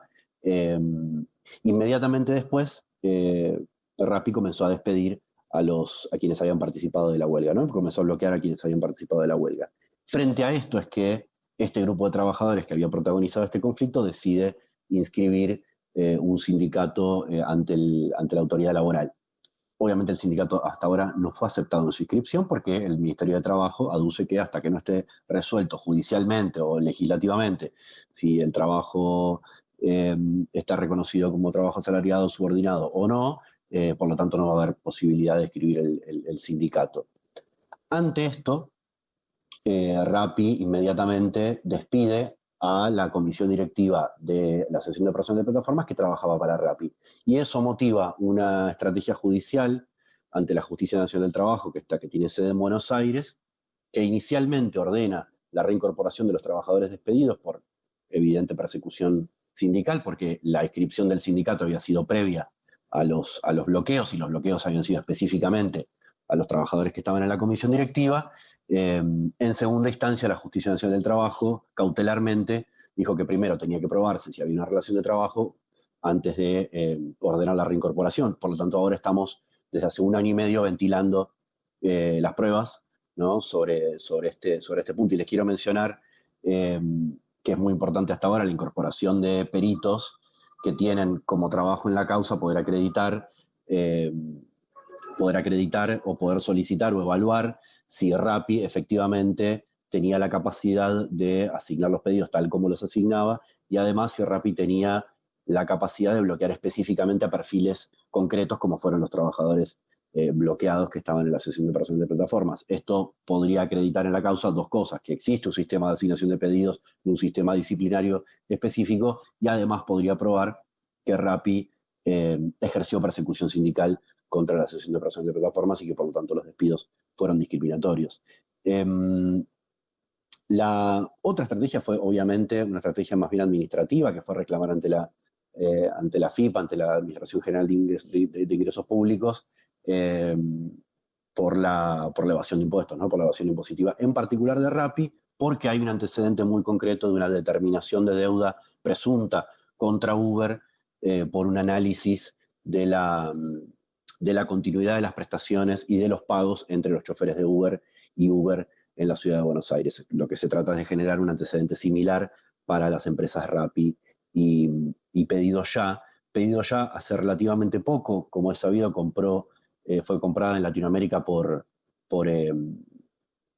Globo, fue comprada en Latinoamérica por Pedido Ya, por Delivery Hero. Esto implicó en los últimos meses que toda la plantilla de repartidores de Globo pasaran a Pedido Ya. Obviamente muchos quedaron en el camino. Hoy se está dando una disputa también judicial en este sentido.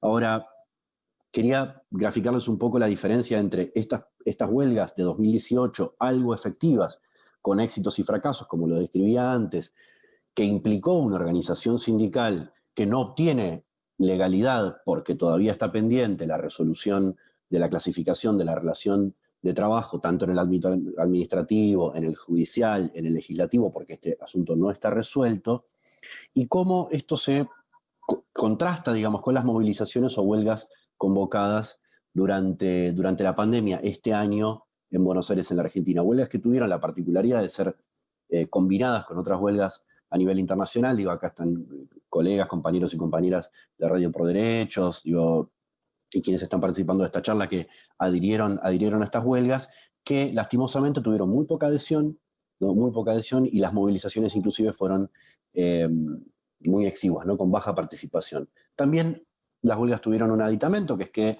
en vez de haber asambleas, que ya son difíciles de organizar entre trabajadores de plataformas, entre riders, estas asambleas se dieron por Zoom. Esto también es un aditamento interesante, pero sin embargo, esta forma de organización no implicó en una adhesión masiva de los trabajadores. Sí implicó en una amplia cobertura mediática, es decir, los medios de comunicación, al igual que con aquellas huelgas de 2018, le prestaron mucha atención a esta convocatoria de los paros, y era muy extraño ver cómo había anuncios de que al otro día los usuarios no iban a poder pedir los servicios por Rappi, por Globo, por Pedido Ya, y finalmente durante estas 3 jornadas de huelga los usuarios lo podían pedir. Es decir, la huelga no tuvo efecto, a mi manera de ver, hasta tuvo un efecto contrario al esperado, porque las empresas se fortalecieron ante una huelga que no había tenido adhesión. En todo este proceso, AP tuvo una suerte de organización sindical clandestina. O sea, lo que les describí antes es prácticamente la acción sindical y política y legal más de superficie, ¿no? Pero la acción sindical concreta es clandestina, las negociaciones con las empresas son clandestinas, los diálogos con las autoridades políticas o legislativas son informales, las asambleas, las reuniones, los diálogos al interior de la organización son informales, porque existe una persecución también intersindical de sindicatos que resisten la organización de los trabajadores de plataformas, que además particularmente en Buenos Aires tienen un corte amarillo y neofascista, entonces esto tiene algunas otras complicaciones porque hubo hechos de violencia, porque hay xenofobia hacia los trabajadores venezolanos, bueno, etcétera, una serie de circunstancias que implican que la acción sindical se informalice, ¿no? Se clandestinice cada vez más. A esto se le sumó que el año pasado un juez prohibió la actividad de las aplicaciones con el argumento de que se estaba incumpliendo la normativa laboral y tributaria, pero encontrando una reacción muy adversa, ¿no? Muy contraria de parte de los trabajadores que durante 3 días fueron secuestrados, detenidos o multados por la policía que les impedía trabajar.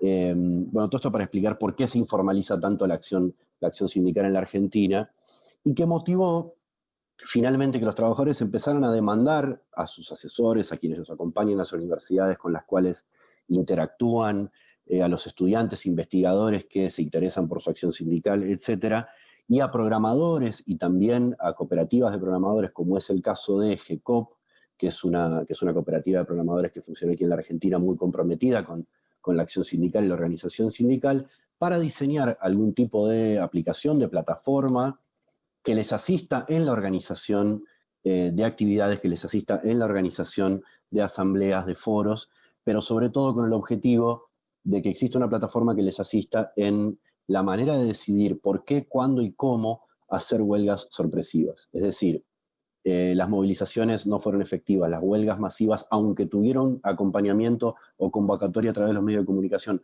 no tuvieron adhesión. La evaluación que hicieron los trabajadores es que esto se debía a que falta de adhesión política, por un lado, por supuesto, simplemente porque la lucha es complicada y difícil, es dura y es mucha, pero también porque había falta del sentido de la sorpresa, ¿no? De las huelgas. Esta huelga que había sido efectiva entre una plantilla de 400 o 1000 trabajadores no podía ser efectiva cuando la plantilla solo de la empresa Rappi supera las 10.000 personas en todo el país, aún habiendo acompañamiento de los medios de comunicación. Creo que esto es un desafío. Hicieron los trabajadores ahora, hace un mes aproximadamente, una prueba piloto con una aplicación desarrollada por GCOP con la asistencia de la Fundación Friedrich Ebert, de la oficina en Buenos Aires, que obviamente inspiró muchos debates, ¿no? Y también mostró la desconfianza que existe de los propios trabajadores hacia las formas de organización tecnológica, sumadas a las formas de organización sindical tradicional, ¿no? que tanto los espanta. La discusión respecto de qué hacer con los datos de los trabajadores que se afilian o que se suman o que solicitan una membresía de la aplicación, la discusión de qué hacer con los datos generados desde las denuncias que los trabajadores hacen a través de la aplicación, por ejemplo, por abusos de comercios, de locales, o la funcionalidad que también tiene esta aplicación de generar una alarma para que el trabajador que se accidenta le pueda avisar a los trabajadores que están en esa área, en ese momento particular conectados para solicitar asistencia, que la aplicación les ayude a los trabajadores accidentados a generar el reclamo, reunir los datos, tomar la patente del auto con el que chocaron, tomar fotos, generar un documento, un PDF que pueda ser compartido a la aplicación.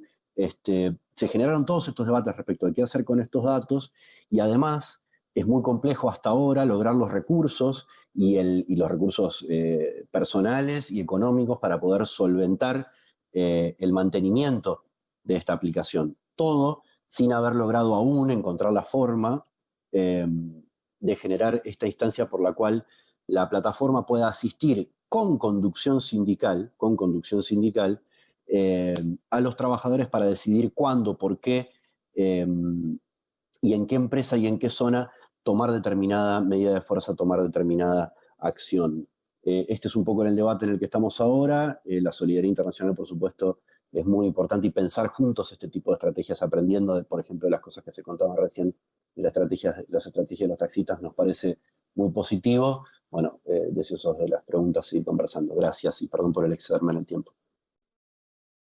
So I'm going to, I mean, we saw like very different approaches to. We saw different approaches to the problem, but two of them focused on the legislative front. And Karen here has some ideas on how to collaborate, on how to discuss democratically what to do. And here we have also another point that I think it's very interesting. Here in Spain, we have like a law, a project of law, a proposal that was trying to establish a register. Okay, Isabel can tell us a bit more about this. And try to make the business, the platforms, register on a kind of public registrations where they can and somehow control if these platforms are undermining the labor laws here in Spain or the rights of the workers. I mean, this wasn't very, very pretty detailed, so it wasn't clear how to do it. And I think that it has some problems because of two reasons. First of all, they didn't adhere to the social movements, and this is important to mention. And the other reason, because there was not enough deliberation, not enough discussion. But second, and it's important, because they don't know how it's done technically, because you have to develop that. How it's not like, oh, we're going to put a law and all the platforms are going to register themselves, and they are going to, and magically we are going to achieve a point in our life where this business don't operate here with draconian conditions. But this is not reality. How we can use technologies for these purposes, not just to establish some registration form, but for other things, to discuss it, to socialize in the same way that you, Karen, you show us the way they socialize the platforms inside not socialize, but they put it in other terms inside the Liberus platform. How this could be on a government basis, how this can.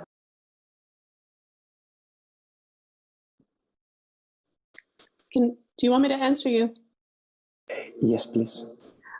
Yeah, sorry. I thought we were just speaking to a small working group, so I can probably give you some more backstory on this. So this is a fundamentally interdisciplinary project. It started out as a sociology project looking at risk in the city. But very quickly, once I kind of got a lay of the land, this became a project that brought on legal scholars from the University of Edinburgh, computer scientists, from the UK, and the STUC, the Scottish Trade Union Congress. So already before we did anything, anything with workers or any participatory project, it was about getting buy-in from those stakeholders. And that's really kind of the hard part, because everyone comes to this project with their own, not only disciplinary perspective, but their own kind of agenda.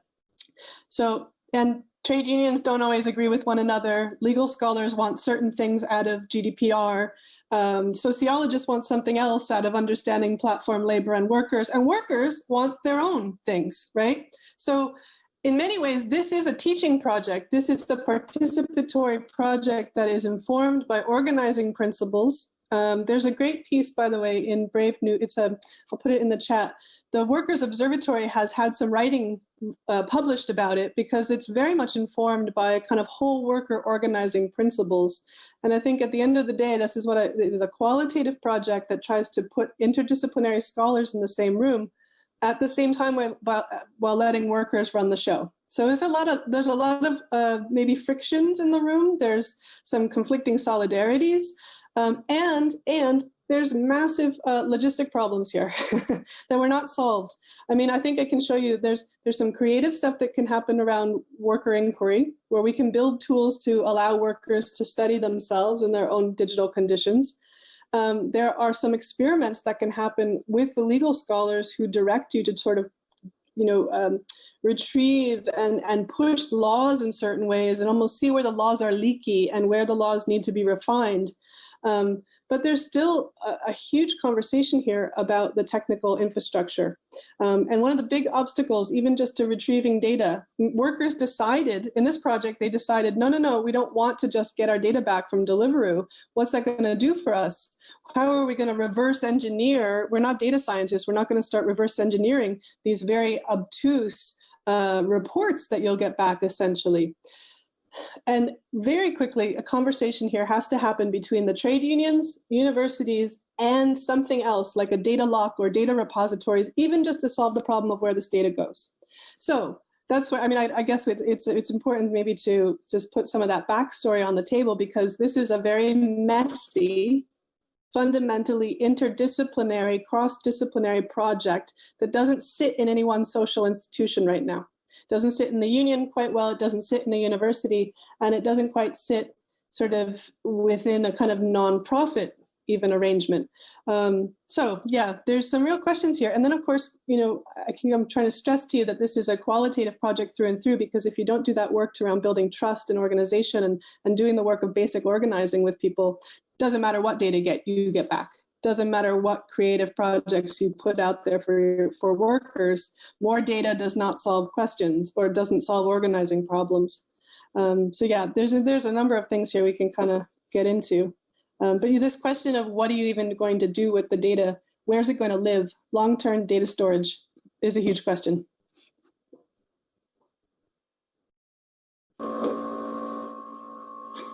Sí, supongo que me toca a mí, ¿no? Supongo.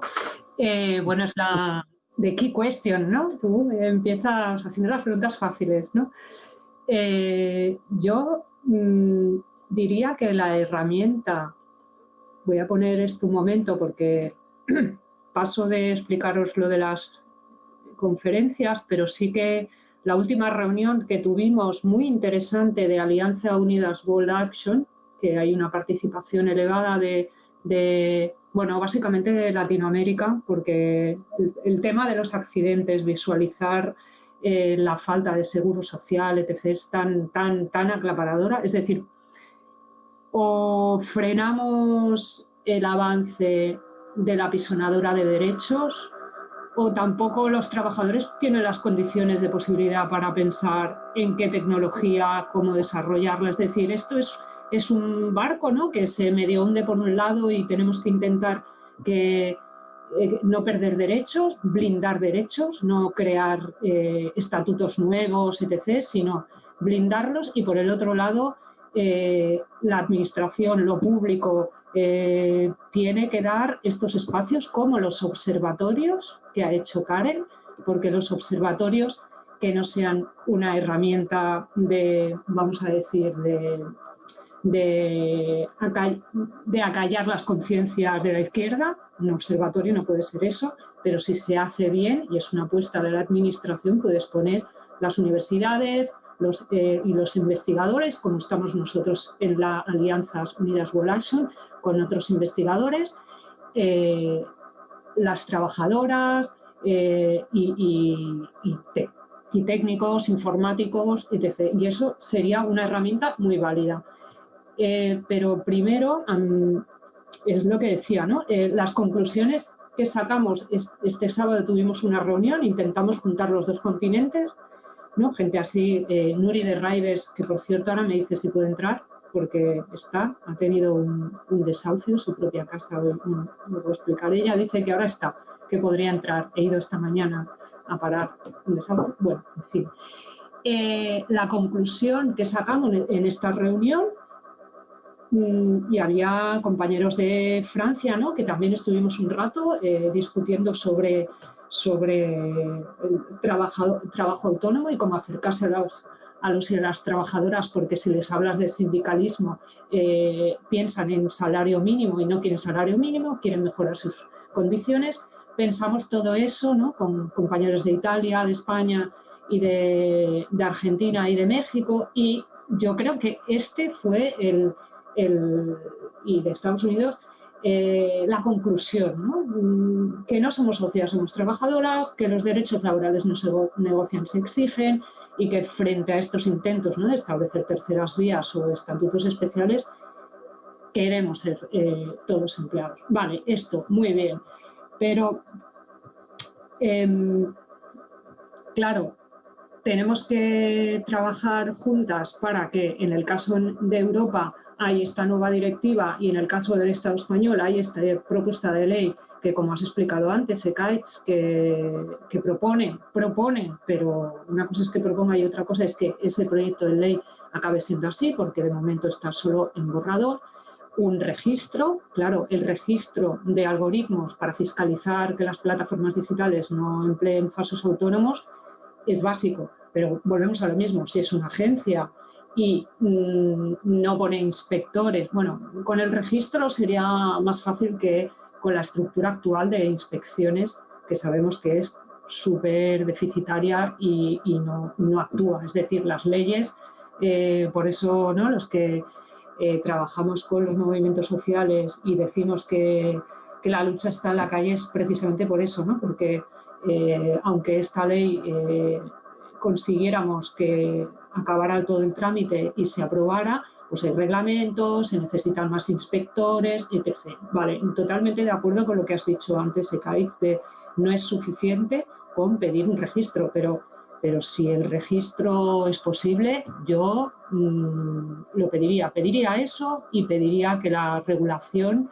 sea favorable a la laboralidad, no establezca modelos mixtos y vaya más allá, ¿no?, del caso de riders, que es como se plantea inicialmente el proyecto de ley. Yo he puesto que es un proyecto de ley de contra falsos autónomos porque es lo que yo quisiera, pero es posible que en la negociación, ¿no?, por tanto, hay que hacer acumulación de fuerzas, por tanto, hay que mostrar que estamos por la laboralidad de una manera conjunta y hay que llegar a las trabajadoras de los trabajadores más precarizados, porque sí que es cierto que, como ha comentado antes el compañero, ha habido ¿no?, los paros internacionales, bueno, de un seguimiento muy deficitario, porque en nuestro caso los riders que se han podido organizar, como Nuri en Mensacas, que ha establecido una cooperativa, incluso son una sección sindical de la IAC, pero no llegan a hacer la campaña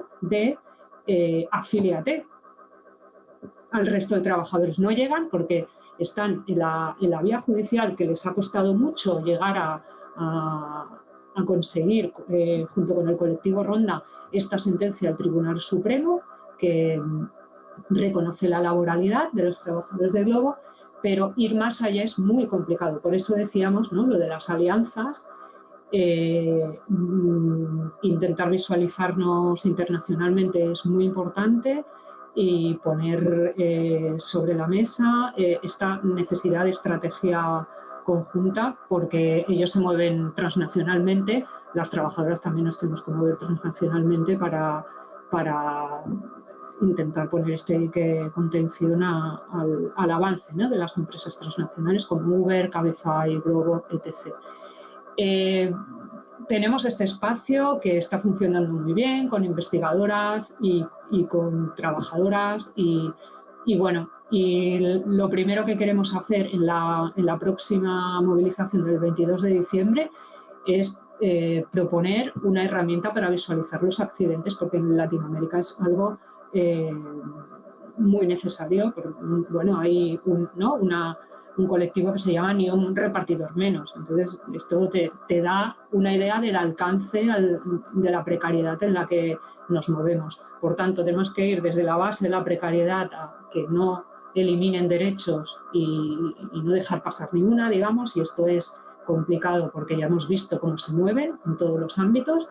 Y por el otro lado, la herramienta del observatorio, como planteaba Karen, desde esas experiencias primero locales, que tienen que ser locales, porque si no, no se genera la confianza, porque como sea algo nacional, ahí ya todo el mundo quiere tener, ¿no?, su protagonismo político, y yo apuesto mucho por hacer estructuras más locales, de observatorios, ir formando también a los sindicatos. Apuesto por los observatorios. Juan, en la dirección que habías dejado la anterior intervención, que lo habías dejado del punto interesante en el que estabais viendo no cómo coordinaros de una manera distinta, cómo utilizar las plataformas para ello. ¿Podrías conectar un poco con tu parecer sobre la cuestión? Sí, a ver, me parece que a veces cometemos un error de diagnóstico respecto del asunto de la libertad y de la expectativa innegable que tienen los trabajadores de tener mayor soberanía de su propio tiempo en el capitalismo moderno. Es decir, me parece que hay una sobredeterminación de la capacidad tecnológica para generar también estos climas de libertad al interior de la organización del trabajo y de la prestación del trabajo, que sin dudas para nosotros es subordinado, es dependiente, es asalariado, son trabajadores y trabajadoras. Creo que los acuerdos que recién se contaban son claros, pero también tenemos que reconocer que existe una expectativa muy clara de los jóvenes, de los trabajadores aún ultra precarizados, de lograr mayor soberanía de su tiempo. Y que este elemento relativamente impuesto por las empresas de plataforma, porque sabemos que la libertad absoluta de la soberanía de la organización del tiempo no lo tienen los choferes, no lo tienen los riders, pero sin embargo tienen una mínima cuota de libertad para organizar su propio tiempo, por lo menos para interrumpir ocasionalmente la prestación sin sufrir una sanción que implique un bloqueo, un despido, sino un impacto en la medición de su productividad, etc. Todo este desarrollo creo que nos tiene que poder llevar por el camino de poder cambiar la gramática y la narrativa de la falsa libertad, ¿no? De la falsa libertad por la narrativa de la soberanía del tiempo, para que este sea un nuevo derecho laboral que nosotros podamos incorporar a las regulaciones, pero también como narrativa para no perder derechos, es decir, para no perder el límite de horas, para no perder los ingresos fijos, para no perder los límites a los despidos arbitrarios, para no perder el derecho a la sindicalización, para no perder el derecho a la negociación colectiva. Creo que tenemos que incorporar una nueva narrativa y creo que un punto podría ser la soberanía del propio tiempo, que es la demanda de los trabajadores, de los riders, de los choferes, etc. Y que tanto eco tiene cuando el discurso de ser tu propio jefe les llega a través de estas propuestas laborales. Y creo que en este sentido hay una cuestión terminológica también, Europa, Latinoamérica. Por ejemplo, en Argentina hay estatutos especiales que son convenios colectivos por ley, ¿no? Es decir, está el equivalente al Estatuto de los Trabajadores y además hay convenios colectivos por ley, que son equivalentes a la ley laboral, ¿sí? Al Estatuto de los Trabajadores, con particularidades que en general no son menos derechos, sino más derechos que los que establece el Estatuto de los Trabajadores o lo que es aquí la Ley de Contrato de Trabajo. Obviamente aquí estamos en contra del TRADE, de los estatutos especiales que indican la no laboralidad de los vínculos, pero en la Argentina existe esta herramienta que fue utilizada mucho en la década del 40 para los colectivos de trabajadores o los sindicatos que no lograban sindicalizarse y que requerían algún tipo de protección o tutela laboral. Por ejemplo, en su momento, los periodistas, que tienen un estatuto, un convenio colectivo, un contrato colectivo por ley, mejor que la Ley General de Trabajo. Esta quizás podría ser una vía de una regulación en la Argentina. Es una forma de regulación del trabajo algo compleja en otras normativas, pero en la Argentina es una vía. Hay un borrador también del gobierno nacional que todavía no fue presentado en la Argentina, que tiene esta orientación. Yo soy muy cauteloso con el tema del registro, por lo menos la experiencia que hay acá en Buenos Aires es negativa. Es decir, por ejemplo, en la ciudad de Buenos Aires, en la legislatura de la ciudad de Buenos Aires se planteó una normativa que creaba un registro de empresas de plataforma, pero eso fue la máscara para plantear un registro de trabajadores y trabajadoras de plataformas que ahora tienen que solicitar una habilitación, un permiso de trabajo para poder ser habilitados como prestadores autónomos del servicio. Es decir, a través de la máscara del control del algoritmo, del control del registro de las empresas, se abrió un registro de trabajadores que van a continuar siendo cuentapropistas, que van a continuar siendo trabajadores autónomos y no se les va a reconocer la laboralidad, y que además sirve para finalmente controlar o restringir su capacidad de trabajo en la calle, como una suerte de disciplinamiento de la fuerza de trabajo a través de los registros laborales y de empresas, ¿no? No conozco específicamente con claridad el proyecto del que hablaba Ekaitz, pero por lo menos aquí en Buenos Aires tuvimos esta experiencia algo negativa con el sistema de los registros. Por último, quiero retomar un poco lo que decía, y ya termino, quería retomar un poco lo que decía antes de la soberanía sobre el tiempo de trabajo. En la Argentina se aprobó recientemente la ley de teletrabajo, que está inspirada como continuación en uno de sus puntos en una normativa algo light española. La ley española respecto del teletrabajo permite o permitía o reconoce la corresponsabilidad de las tareas de cuidado, y específicamente en la normativa argentina se incorporó el derecho a interrumpir sin ningún tipo de sanción como derecho irrenunciable la jornada de trabajo para quienes teletrabajan para cuidar a otras personas o ser cuidadas. Y este es un elemento que podría ser traspolado como nuevo derecho al trabajo a los trabajadores y trabajadoras de plataformas, junto con el haz de derechos que les corresponde constitucionalmente en todas nuestras constituciones.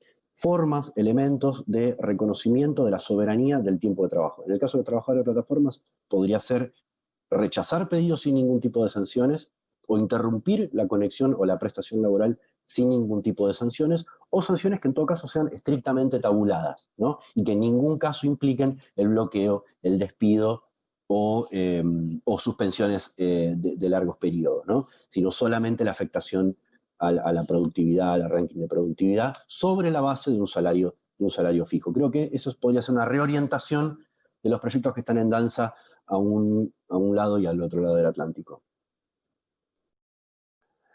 So I would like to do the final question, okay? I think it's important now to do a bit of autocritic or to reflect a bit on ourselves and think on a paradigm. Where's the point where the fight ends and politics starts? So until here we can organize, we can prepare new methods, we can try to discuss things on a more democratic way, and we can do a lot of things from down to top. But where's the point when politics should enter? That's the first question, and I ask you to try to do it. I mean, it's not a simple question, but I'm asking you to be a bit brief. And also, how this politics should be informed, in which methods, and if technology can help there. I mean, you can prepare a very beautiful law. In Europe, we do very beautiful laws, but no one is using them. So how it should be informed, in which way you have to do consults to the people from the living room there. What do you need? Which methods are we going to use? What you really need? Where's the feedback arrives? That feedback between workers and politics. That infrastructure feedback in the end, because that's cybernetics in the end. So how can we answer that question? Karen? Well, for me, I think that there's a big question, but it leads me back to where my talk started a bit, which is at the local level.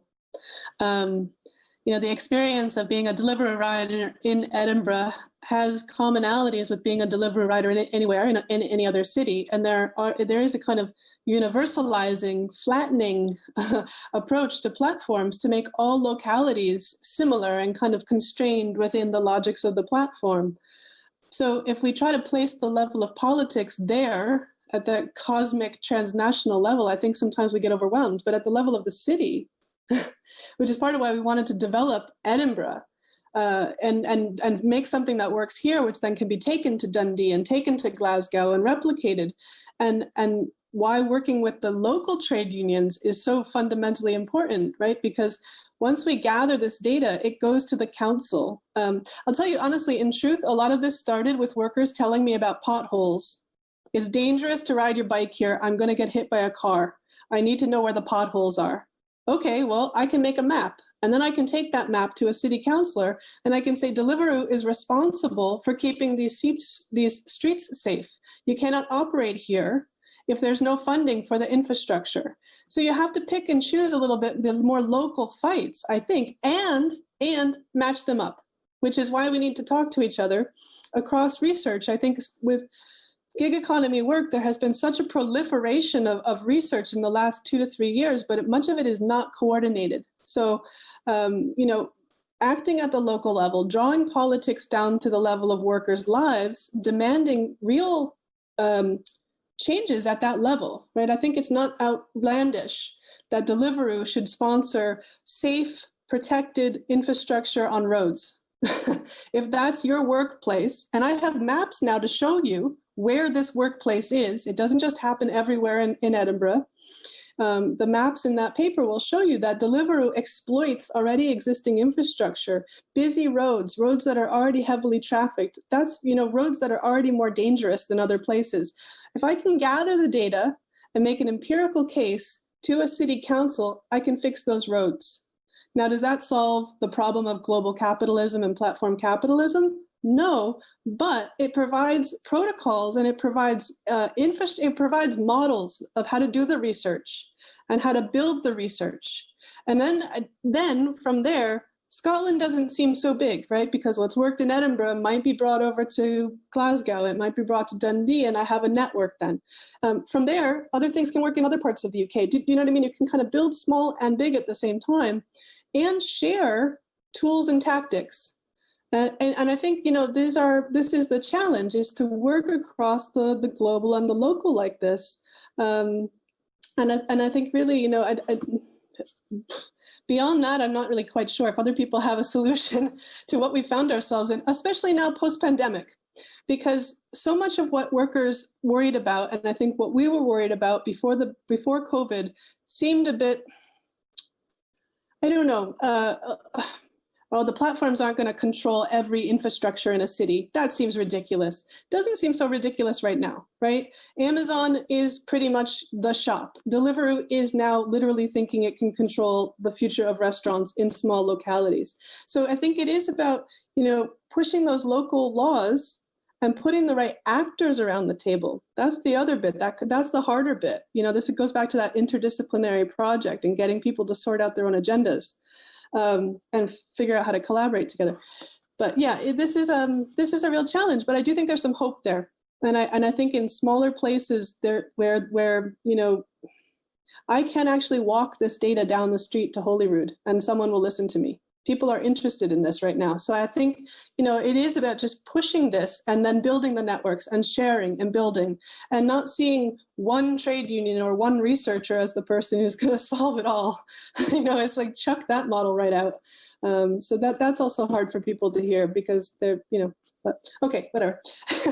we can move on. Isa.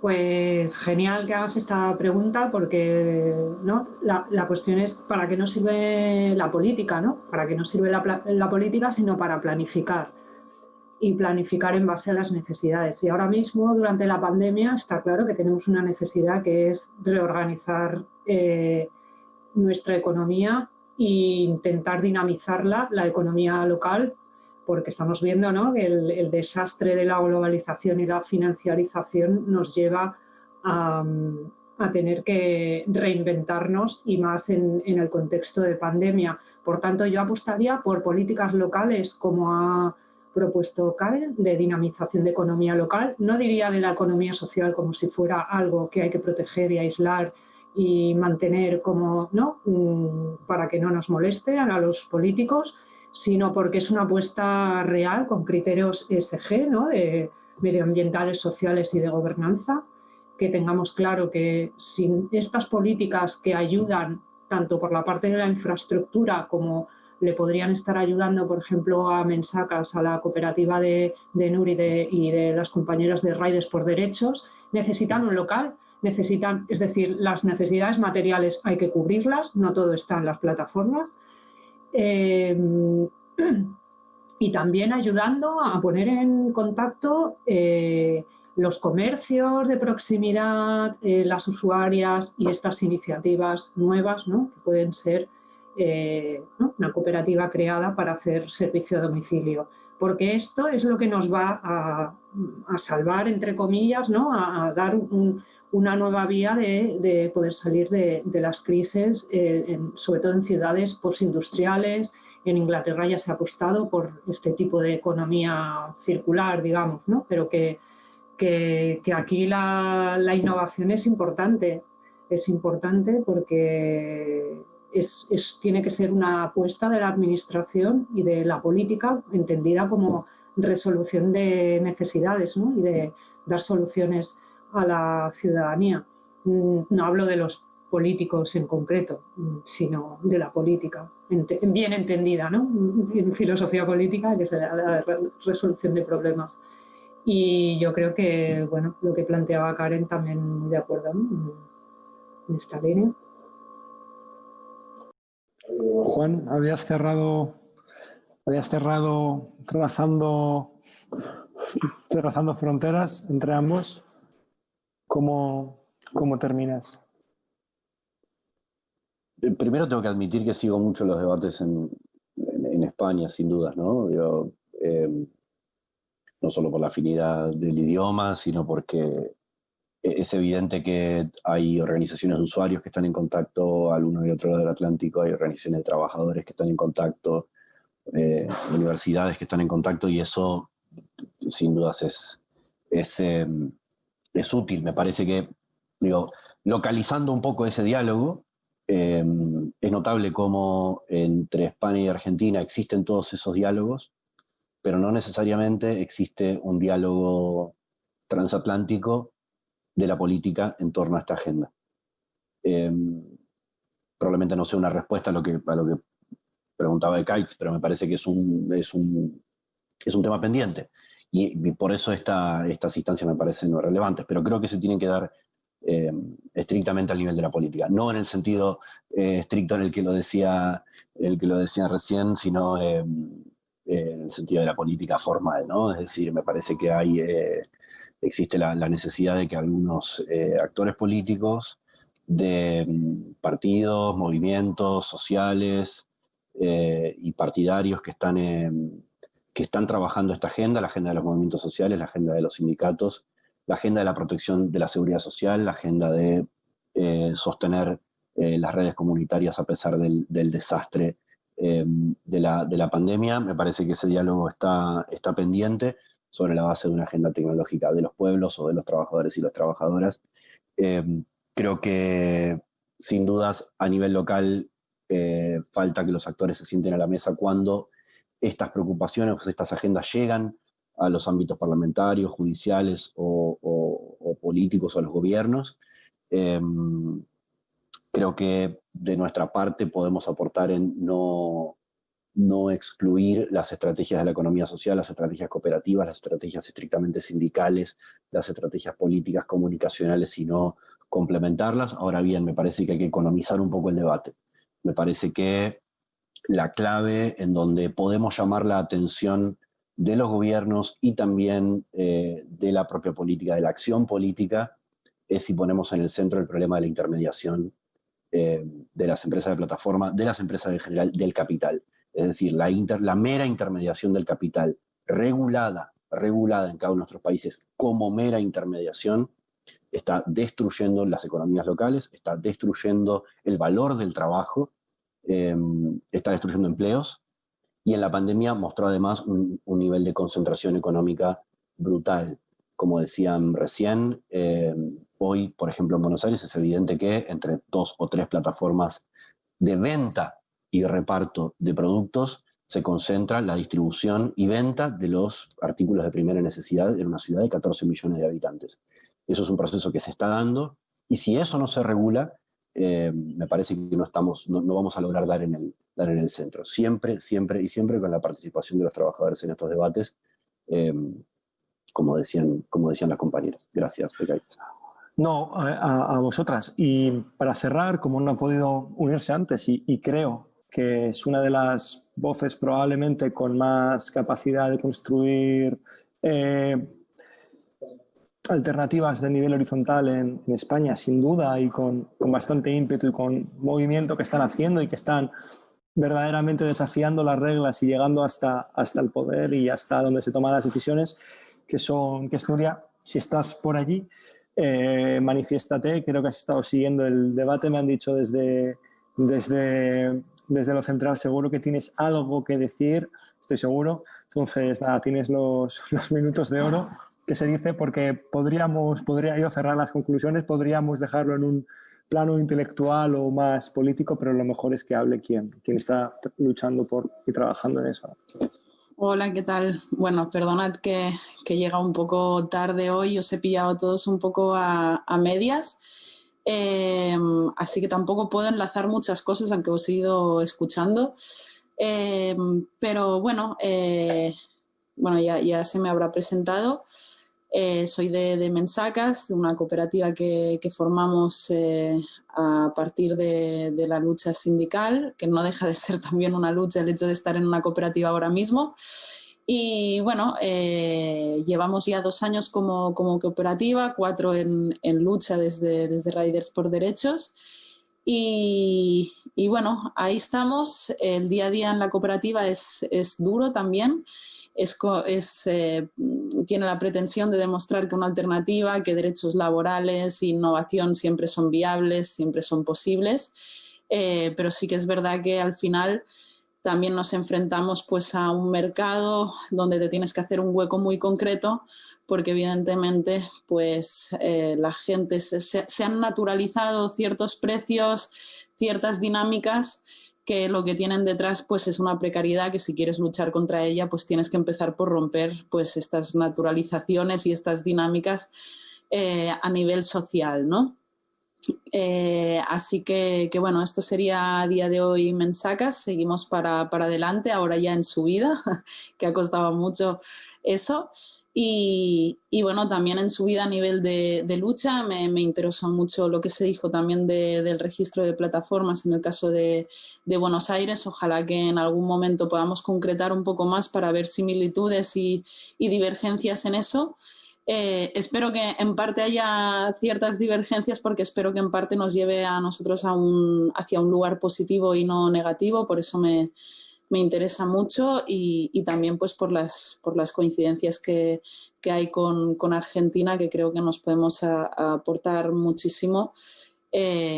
Y nada, esta sería ya para así terminar mi aportación rápida. Creo que Isa ya ha explicado muy bien el caso en el que estamos en España, así que la próxima sí, eso ya me extenderé un poco más y eso, ya nos cogemos contactos y seguimos hablando. Gracias.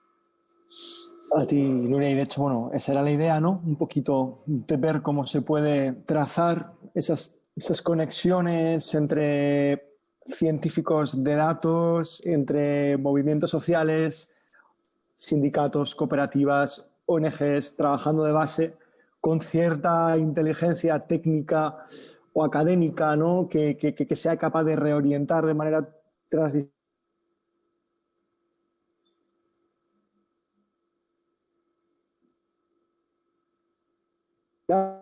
empírico sobre la realidad, que encima está utilizado a través de tecnologías que no es que está explotando la infraestructura delivery de esta forma, ¿no? Entonces, ver cómo estos grupos no solo son un momento para hablar, sino cómo debiera de operar pues la digital tan interconectada, porque está siendo a través de Zoom. Entonces, bueno, muchas gracias a todas por vuestro tiempo y ha sido un placer. Espero que podamos de aquí trazar alguna conexión más entre los movimientos de distintos puntos y seguir. Muchas gracias. Merci, bona nit, nice to meet you, Karen. Nice Nos vemos, Juan Manuel, en alguna reunión seguro. Y Ekaitz, saludos a todos. Enhorabuena. Chao. Gracias, compañero. Chao. Ahora. Chao.